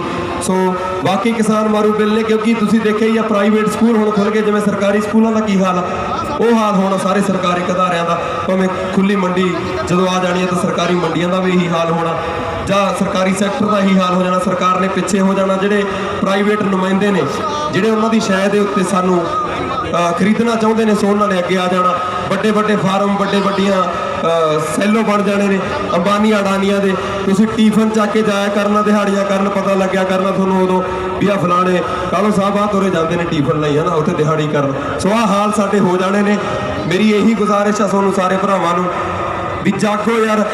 ਜਵਾਨੀ ਦੇ ਅੰਦਰ ਜਦੋਂ ਚਿਣਕ ਬਗਾਵਤ ਦੀ ਜਾਗਦੀ ਆ ਤਾਂ ਇਹ ਵਾਕਈ ਬਹੁਤ ਵੱਡਾ ਰੂਪ ਧਾਰਨ ਕਰਦੀ ਆ। ਸੋ ਮੋਦੀ ਕੀ ਆਪਾਂ ਇਹ ਸਾਰੇ ਕਾਨੂੰਨ, ਇਹਦੇ ਨਾਲ ਨਾਲ ਹੋਰ ਬਹੁਤ ਸਾਰੀਆਂ ਚੀਜ਼ਾਂ ਸਾਹਮਣੇ ਆ ਜਾਣੀਆਂ ਨੇ। ਕਿਉਂਕਿ ਜਦੋਂ ਕਿਸੇ ਕੌਮ ਨੂੰ ਖਤਮ ਕਰਨਾ ਹੋਵੇ, ਪਹਿਲਾਂ ਉਹਦੀ ਜ਼ੁਬਾਨ ਖਤਮ ਕਰ ਦਿਓ, ਉਹਦਾ ਖਿੱਤਾ ਖਤਮ ਕਰ ਦਿਓ, ਤਾਂ ਉਹ ਜਿਹੜੀ ਕੌਮ ਆ ਹੌਲੀ ਹੌਲੀ ਮੁਨਫੀ ਹੋ ਜਾਂਦੀ ਆ ਦੁਨੀਆ ਦੇ ਨਕਸ਼ੇ ਤੋਂ। ਸੋ ਪਹਿਲਾਂ ਸਾਡੀ ਜ਼ੁਬਾਨ ਦੇ ਉੱਤੇ ਕਿੰਨੀ ਤੱਕ ਪਾਈ ਗਈ, ਉਹ ਚਲੋ ਸਾਡੇ ਨੌਜਵਾਨਾਂ ਨੂੰ ਬਹੁਤਾ ਫਰਕ ਨਹੀਂ ਪੈਂਦਾ। ਜਦੋਂ ਕਿਸੇ ਸਾਡੇ ਬਜ਼ੁਰਗ ਨੂੰ, ਜਦੋਂ ਸਾਡੇ ਕਿਸੇ ਗਰੀਬ ਬੰਦੇ ਨੂੰ ਬੁਢਾਪਾ ਪੈਨਸ਼ਨ ਵੀ ਬਣਾਉਣੀ ਪੈਂਦੀ ਹੈ, ਤੁਸੀਂ ਸਾਰੇ ਜਾਣਦੇ ਹੋ, ਉਹਨੂੰ ਵੀ ਸਿਫਾਰਿਸ਼ ਭਾਲਣੀ ਪੈਂਦੀ ਹੈ। ਇੱਕ ਬਜ਼ੁਰਗ ਬੰਦਾ ਜਦੋਂ ਬੈਂਕ ਦੇ ਵਿੱਚ ਜਾਂਦਾ, ਉਹਦਾ ਕੋਈ ਫਾਰਮ ਨਹੀਂ ਭਰਦਾ, ਉਹਦਾ ਕੋਈ ਵਾਊਚਰ ਨਹੀਂ ਭਰਦਾ। ਜਦੋਂ ਬਾਹਰ ਨਿਕਲਦਾ ਬੈਂਕ ਦੇ ਵਿੱਚੋਂ, ਬਾਹਰ ਨਿਕਲ ਕੇ ਅਸਮਾਨ ਵੱਲ ਵੇਖ ਕੇ ਕਹਿੰਦਾ, ਭਗਤ ਸਿੰਘ ਐਸ ਆਜ਼ਾਦੀ ਲਈ ਮਰ ਗਿਆ ਤੂੰ, ਜੇ ਆਹ ਆਜ਼ਾਦੀ ਸੀ ਤਾਂ ਸਾਨੂੰ ਨਹੀਂ ਚਾਹੀਦੀ। ਸੋ ਗੀਤ ਦੇ 2 ਬੋਲ ਤੁਹਾਡੀ ਨਜ਼ਰ। ਹੋ ਤੂੰ ਜਾਂਦਾ ਰਹਿੰਦਾ ਸ਼ੇਰਾਇਆ ਕੀ ਕਰ ਗਿਆ ਭਗਤ ਸਿਆ, ਹੋ ਕਿਹੜੇ ਲੋਕਾਂ ਖਾਤਰ ਫਾਂਸੀ ਚੜ ਗਿਆ ਭਗਤ ਸਿਆ, ਹੋ ਕੌਡੀ ਮੁੱਲ ਨਾ ਪਾਇਆ ਇਹਨਾਂ ਤੇਰੀ ਸ਼ਹੀਦੀ ਦਾ, ਅੱਜ ਵੀ ਰੋਣਾ ਰੋਂਦੇ ਲੋਕੀ ਅੱਤ ਗਰੀਬੀ ਦਾ, ਹੋ ਕੋਈ ਗੇਮਾਂ ਚੋਂ ਕੋਈ ਚਾਰੇ ਵਿੱਚੋਂ ਚੜ ਗਿਆ ਭਗਤ ਸਿਆ, ਹੋ ਕਿਹੜੇ ਲੋਕਾਂ ਖਾਤਰ ਦੱਸਦੇ ਮਰ ਗਿਆ ਭਗਤ ਸਿਆ, ਕੋਟ ਕਚਹਿਰੀ ਦਫ਼ਤਰ ਥਾਂ ਥਾਂ ਲੱਗਦੇ ਨਾਕਿਆਂ ਨੇ, ਓਏ ਪੈਸੇ ਲਈ ਮੂੰਹ ਅੱਡ ਰੱਖਿਆ ਇੱਥੇ ਦੇਸ਼ ਦੇ ਰਾਖਿਆਂ ਨੇ, ਹੋ ਕੁਰਸੀ ਕਾਲੇ ਅੰਗਰੇਜ਼ਾਂ ਮੂਹਰੇ ਧਰ ਗਿਆ ਭਗਤ ਸਿਆ, ਕਿਹੜੇ ਲੋਕਾਂ ਖਾਤਰ ਫਾਂਸੀ ਚੜ ਗਿਆ ਭਗਤ ਸਿਆ, ਇੱਥੇ ਦੌਰ ਚੱਲੇ ਬਦਮਾਸ਼ੀ ਦਾ ਤੇ ਕਾਰੋਬਾਰ ਨੇ ਨਸ਼ਿਆਂ ਦੇ, ਉਹੀ ਨਸ਼ਾ ਛਡਾਉਂਦੇ ਵੇਖੇ ਜੋ ਸਰਦਾਰ ਨੇ ਨਸ਼ਿਆਂ ਦੇ, ਖੁੱਲ ਕੇ ਮਾਰਦਾ ਕਰੋ ਤਾੜੀ, ਕੋਈ ਚੱਕਰ ਨਹੀਂ,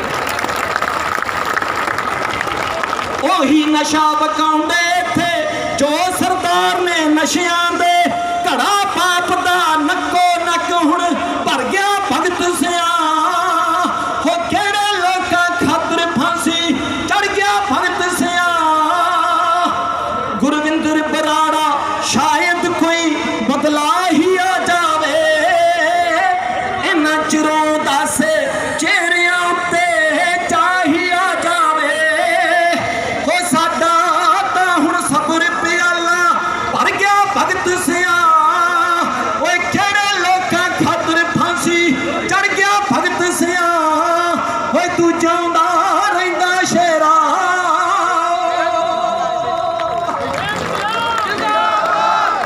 ਚਰਨ ਛੋਹ ਪ੍ਰਾਪਤ ਬਟਾਲੇ ਦੀ ਧਰਤੀ, ਮਹਾਨ ਸ਼ਾਇਰ ਸ਼ਿਵ ਕੁਮਾਰ ਬਟਾਲਵੀ ਸਾਹਿਬ ਹੋਰਾਂ ਦੀ ਧਰਤੀ ਨੂੰ ਲੱਖ ਲੱਖ ਸਲਾਮ। ਇੱਕ ਵਾਰੀ ਗੱਜ ਕੇ ਫਤਿਹ ਬੁਲਾਇਓ। ਵਾਹਿਗੁਰੂ ਜੀ ਕਾ ਖਾਲਸਾ, ਵਾਹਿਗੁਰੂ ਜੀ ਕੀ ਫਤਿਹ। ਅੱਜ ਇੱਥੇ ਅਸੀਂ ਕੋਈ ਵੀ ਜਣਾ ਕਲਾਕਾਰ ਬਣ ਕੇ ਨਹੀਂ ਆਇਆ। ਰਣਜੀਤ ਵੀਰੇ ਹੋਰਾਂ ਦੇ ਸੱਦੇ ਤੇ ਅਸੀਂ ਪਹੁੰਚੇ ਆ। ਅਸੀਂ ਧੰਨਵਾਦੀ ਵੀ ਆ। ਲੱਖਾ ਸਿਧਾਣਾ ਵੀਰ ਜੀ ਬੈਠੇ ਆ ਜਿਹੜੇ ਸਾਨੂੰ ਗਾਈਡ ਵੀ ਕਰਦੇ ਨੇ, ਕਿਉਂਕਿ ਉਹ ਹਰ ਰੋਜ਼ ਇਦਾਂ ਦੇ ਸਮਾਗਮਾਂ ਦੇ ਵਿੱਚ ਰਹਿੰਦੇ ਆ। ਤੇ ਕਲਾਕਾਰ ਬਣ ਕੇ ਇੱਥੇ ਕੋਈ ਨਹੀਂ ਆਇਆ। ਕਲਾਕਾਰੀਆਂ ਬਾਅਦ ਦੇ ਵਿੱਚ ਨੇ। ਪਹਿਲਾਂ ਅਸੀਂ ਕਿਸਾਨਾਂ ਦੇ ਕਿਰਤੀ ਲੋਕਾਂ ਦੇ ਪੁੱਤ ਆ। ਅਸੀਂ ਸਾਨੂੰ ਉਸੇ ਤਰੀਕੇ ਨਾਲ ਹੀ ਤੁਸੀਂ ਟ੍ਰੀਟ ਕਰਿਆ ਜੀ। ਇਹ ਗੱਲ ਸਿਰਫ ਕਿਸਾਨੀ ਦੀ ਨਹੀਂ, ਜਿਸ ਤਰ੍ਹਾਂ ਪਹਿਲਾਂ ਭਾਜੀ ਦੱਸ ਕੇ ਗਏ ਨੇ ਕਿ ਇੱਕ ਮਜ਼ਦੂਰ ਦੀ ਗੱਲ ਹੈ, ਕੱਚੀ ਪੱਕੀ ਜਿਹੜੀ ਲੇਬਰ ਆ ਉਹਦੀ ਗੱਲ ਹੈ, ਛੋਟੇ ਦੁਕਾਨਦਾਰਾਂ ਦੀ ਗੱਲ ਹੈ, ਆੜ੍ਹਤੀਆਂ ਦੀ ਗੱਲ ਹੈ। ਇਹ ਸਾਰਾ ਕੁਝ ਇਹਨਾਂ ਨੇ ਕੋਲੈਪਸ ਕਰ ਲੈਣਾ ਅਗਰ ਇਹ ਬਿੱਲ ਲਾਗੂ ਹੋ ਗਿਆ ਤਾਂ, ਕਿਉਂਕਿ ਆਪਾਂ ਸਰਦਾਰ ਭਗਤ ਸਿੰਘ ਹੋਰਾਂ ਦੇ ਜਨਮ ਦਿਨ ਤੇ ਇਕੱਠੇ ਹੋਏ। ਸੋ ਮੈਂ ਉਹ ਜਜ਼ਬਾ ਮੈਂ ਸੋਚਦਾ ਕਿ ਉਹ ਗੱਲ ਆਪਾਂ ਇੱਥੋਂ ਲੈ ਕੇ ਜਾਈਏ ਜ਼ਰੂਰ। ਮੇਰੇ ਜਿੰਨੇ ਨੌਜਵਾਨ ਦੋਸਤ ਮਿੱਤਰ ਖੜੇ ਹੈ, ਜੇ ਤੁਸੀਂ ਕਿਰਪਾ ਕਰਕੇ ਬੈਠ ਸਕਦੇ ਹੋ, ਹੈ ਤਾਂ ਥੋੜਾ ਔਖਾ ਕੰਮ ਆਪਣੇ ਆਪ ਨੂੰ, ਪਰ ਬੜੀ ਮਿਹਰਬਾਨੀ ਹੋਗੀ, ਤੁਸੀਂ ਸਾਰੇ ਕੰਫਰਟੇਬਲ ਹੋ ਜਾਓਗੇ। ਥੋੜਾ ਦੇਰ ਲੱਗੂਗਾ, ਜੇ ਬਹਿ ਜਾਂਦਾ ਥੋੜੀ ਬੜੀ ਮਿਹਰਬਾਨੀ। ਜਿਹੜੇ ਛਾਵੇਂ ਖੜੇ ਤੁਸੀਂ ਤਾਂ ਬੈਠ ਜਾਓਗੇ, ਬਹਿ ਜਾਓਗੇ।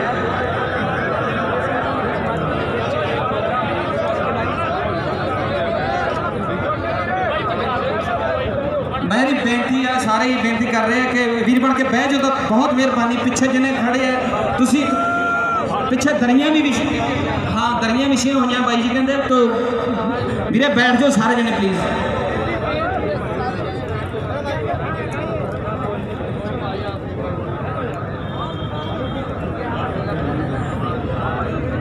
बैठ जाओ वीर बन के। ਅੱਜ ਸਿਰਫ ਮੈਂ ਇੱਕੋ ਗੱਲ ਜਿਹੜੀ ਮੇਰੇ ਮਨ ਦੇ ਵਿੱਚ ਹੈ, ਜੋ ਅਸੀਂ ਗੀਤਾਂ 'ਚ ਲਿਖਦੇ ਹਾਂ, ਗਾਉਂਦੇ ਹਾਂ, ਆਪਣੇ ਦਿਲ ਦੀਆਂ ਗੱਲਾਂ ਜੋ ਹੰਡਾਈਆਂ ਉਹੀ ਲਿਖੀਆਂ ਉਹੀ ਗਾਈਆਂ। ਜੋ ਗੱਲ ਮੇਰੇ ਦਿਲ ਦੇ ਵਿੱਚ ਆ ਕਿ ਅੱਜ ਸਭ ਨੇ ਪਾਰਟੀ ਬਾਜ਼ੀਆਂ ਤੋਂ ਉੱਪਰ ਉੱਠ ਕੇ ਆਪਾਂ ਇਸ ਮੁਹਿੰਮ ਨੂੰ ਅੱਜ ਪਹਿਲੀ ਵਾਰੀ ਹੋਇਆ ਕਿ ਕਿਸਾਨਾਂ ਦਾ, ਮਜ਼ਦੂਰਾਂ ਦਾ, ਦੁਕਾਨਦਾਰਾਂ ਦਾ, ਆੜ੍ਹਤੀਆਂ ਦਾ ਏਕਾ ਹੋਇਆ। ਔਰ ਸਰਕਾਰਾਂ ਇਹ ਗੱਲ ਦੇਖਦੀਆਂ ਹੁੰਦੀਆਂ ਕਿ ਵੇਖੋ ਕਿੱਥੇ ਜੇ ਜਾ ਕੇ ਇਹਨਾਂ ਦਾ ਏਕਾ ਟੁੱਟਦਾ। ਪਿੱਛੇ 2017 ਜਾਂ 18 ਦੀ ਗੱਲ ਹੈ, ਸਾਡੇ ਬਠਿੰਡੇ ਦੇ ਵਿੱਚ ਬਹੁਤ ਵੱਡਾ ਕਿਸਾਨ ਅੰਦੋਲਨ ਬਹੁਤ ਵੱਡੇ ਲੈਵਲ ਤੇ ਪਹੁੰਚ ਚੁੱਕਾ ਸੀਗਾ। ਅਸੀਂ ਵੀ ਉੱਥੇ ਹਾਜ਼ਰੀਆਂ ਪਾਈਆਂ, ਬਾਈ ਜੀ ਹੋਰਾਂ ਨੇ ਵੀ ਹਾਜ਼ਰੀਆਂ ਲਵਾਈਆਂ। ਪਰ ਉਸੇ ਵਕਤ ਜਦੋਂ ਪਤਾ ਲੱਗਿਆ ਕਿ ਕਿਸਾਨ ਅੰਦੋਲਨ ਬਹੁਤ ਰੋਹ ਫੜ ਰਿਹਾ, ਤਾਂ ਕੋਈ ਨਾ ਕੋਈ ਧਾਰਮਿਕ ਜਾਂ ਕੋਈ ਨਾ ਕੋਈ ਜਾਤੀਵਾਦ ਦੀ ਜਾਂ ਕਿਸੇ ਤਰੀਕੇ ਦੀ ਛੁਰਛਰੀ ਸਰਕਾਰਾਂ ਏਜੰਸੀਆਂ ਛੱਡਦੀਆਂ ਨੇ। ਉਦੋਂ ਬਰਗਾੜੀ ਵਾਲਾ ਕਾਂਡ ਹੋਇਆ, ਉਦੋਂ ਪਿੱਛੋਂ ਸਾਰਾ ਧਿਆਨ ਵਿਖੰਡਿਤ ਹੋ ਗਿਆ, ਕਿਸਾਨੀ ਜਥੇਬੰਦੀਆਂ ਖਿੰਡ ਗਈਆਂ, ਪਤਾ ਹੀ ਨਹੀਂ ਲੱਗਿਆ ਉਹ ਗੱਲ ਕਿੱਧਰ ਨੂੰ ਚਲੀ ਗਈ। ਸੋ ਅੱਜ ਸਭ ਤੋਂ ਵੱਡੀ ਲੋੜ ਆ ਭਗਤ ਸਿੰਘ ਹੋਰਾਂ ਦੀ ਸੋਚ ਨੂੰ ਅਪਣਾਉਣ ਦੀ।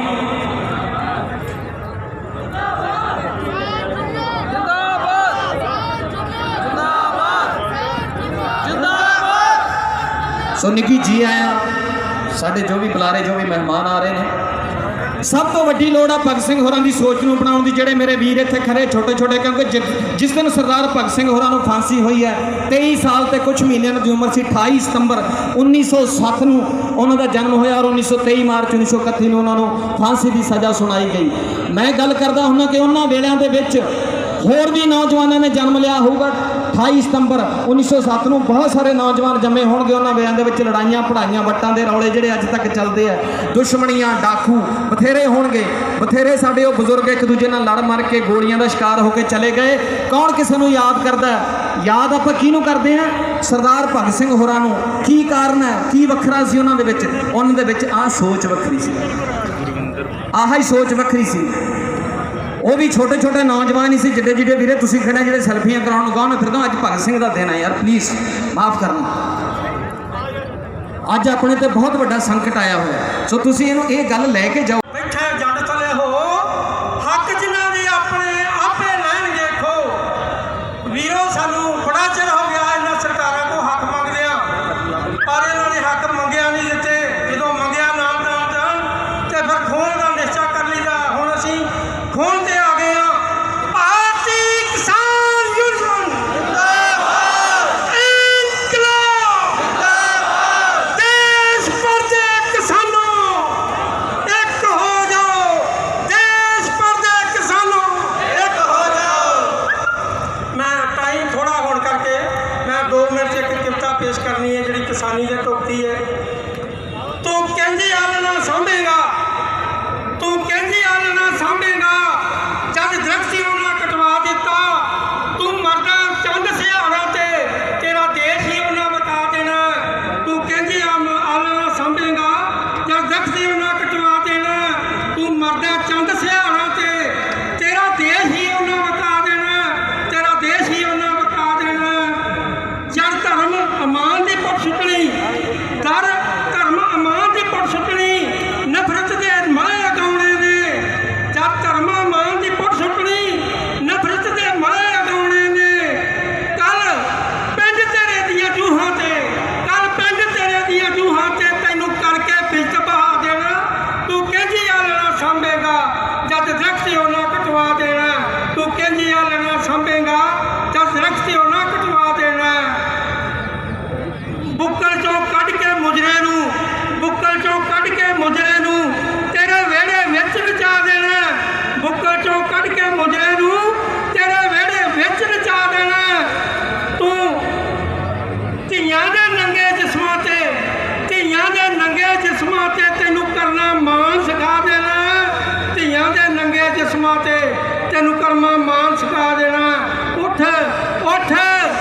ਕਿਸੇ ਆਗਾਂ ਤੇ ਤੇਰਾ ਦੇਸ਼ ਹੀ ਉਹਨਾਂ ਬਤਾ ਦੇਣਾ।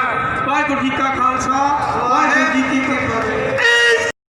ਤੇ ਮਾਝੇ ਇਲਾਕੇ ਦੇ ਵਿੱਚ ਮਝਾਲੋ ਮੇਰੇ ਵੀਰੋ, ਭਾਊ ਮਾਝੇ ਵਾਲਿਓ, ਤੁਹਾਡਾ ਇਕੱਠ ਵੇਖ ਕੇ ਅੱਜ ਗੱਦ ਮਨ ਹੋ ਗਿਆ। ਆਓ ਸਭ ਤੋਂ ਪਹਿਲਾਂ ਮਾਂ ਗੁਜਰੀ ਦੇ ਲਾਲ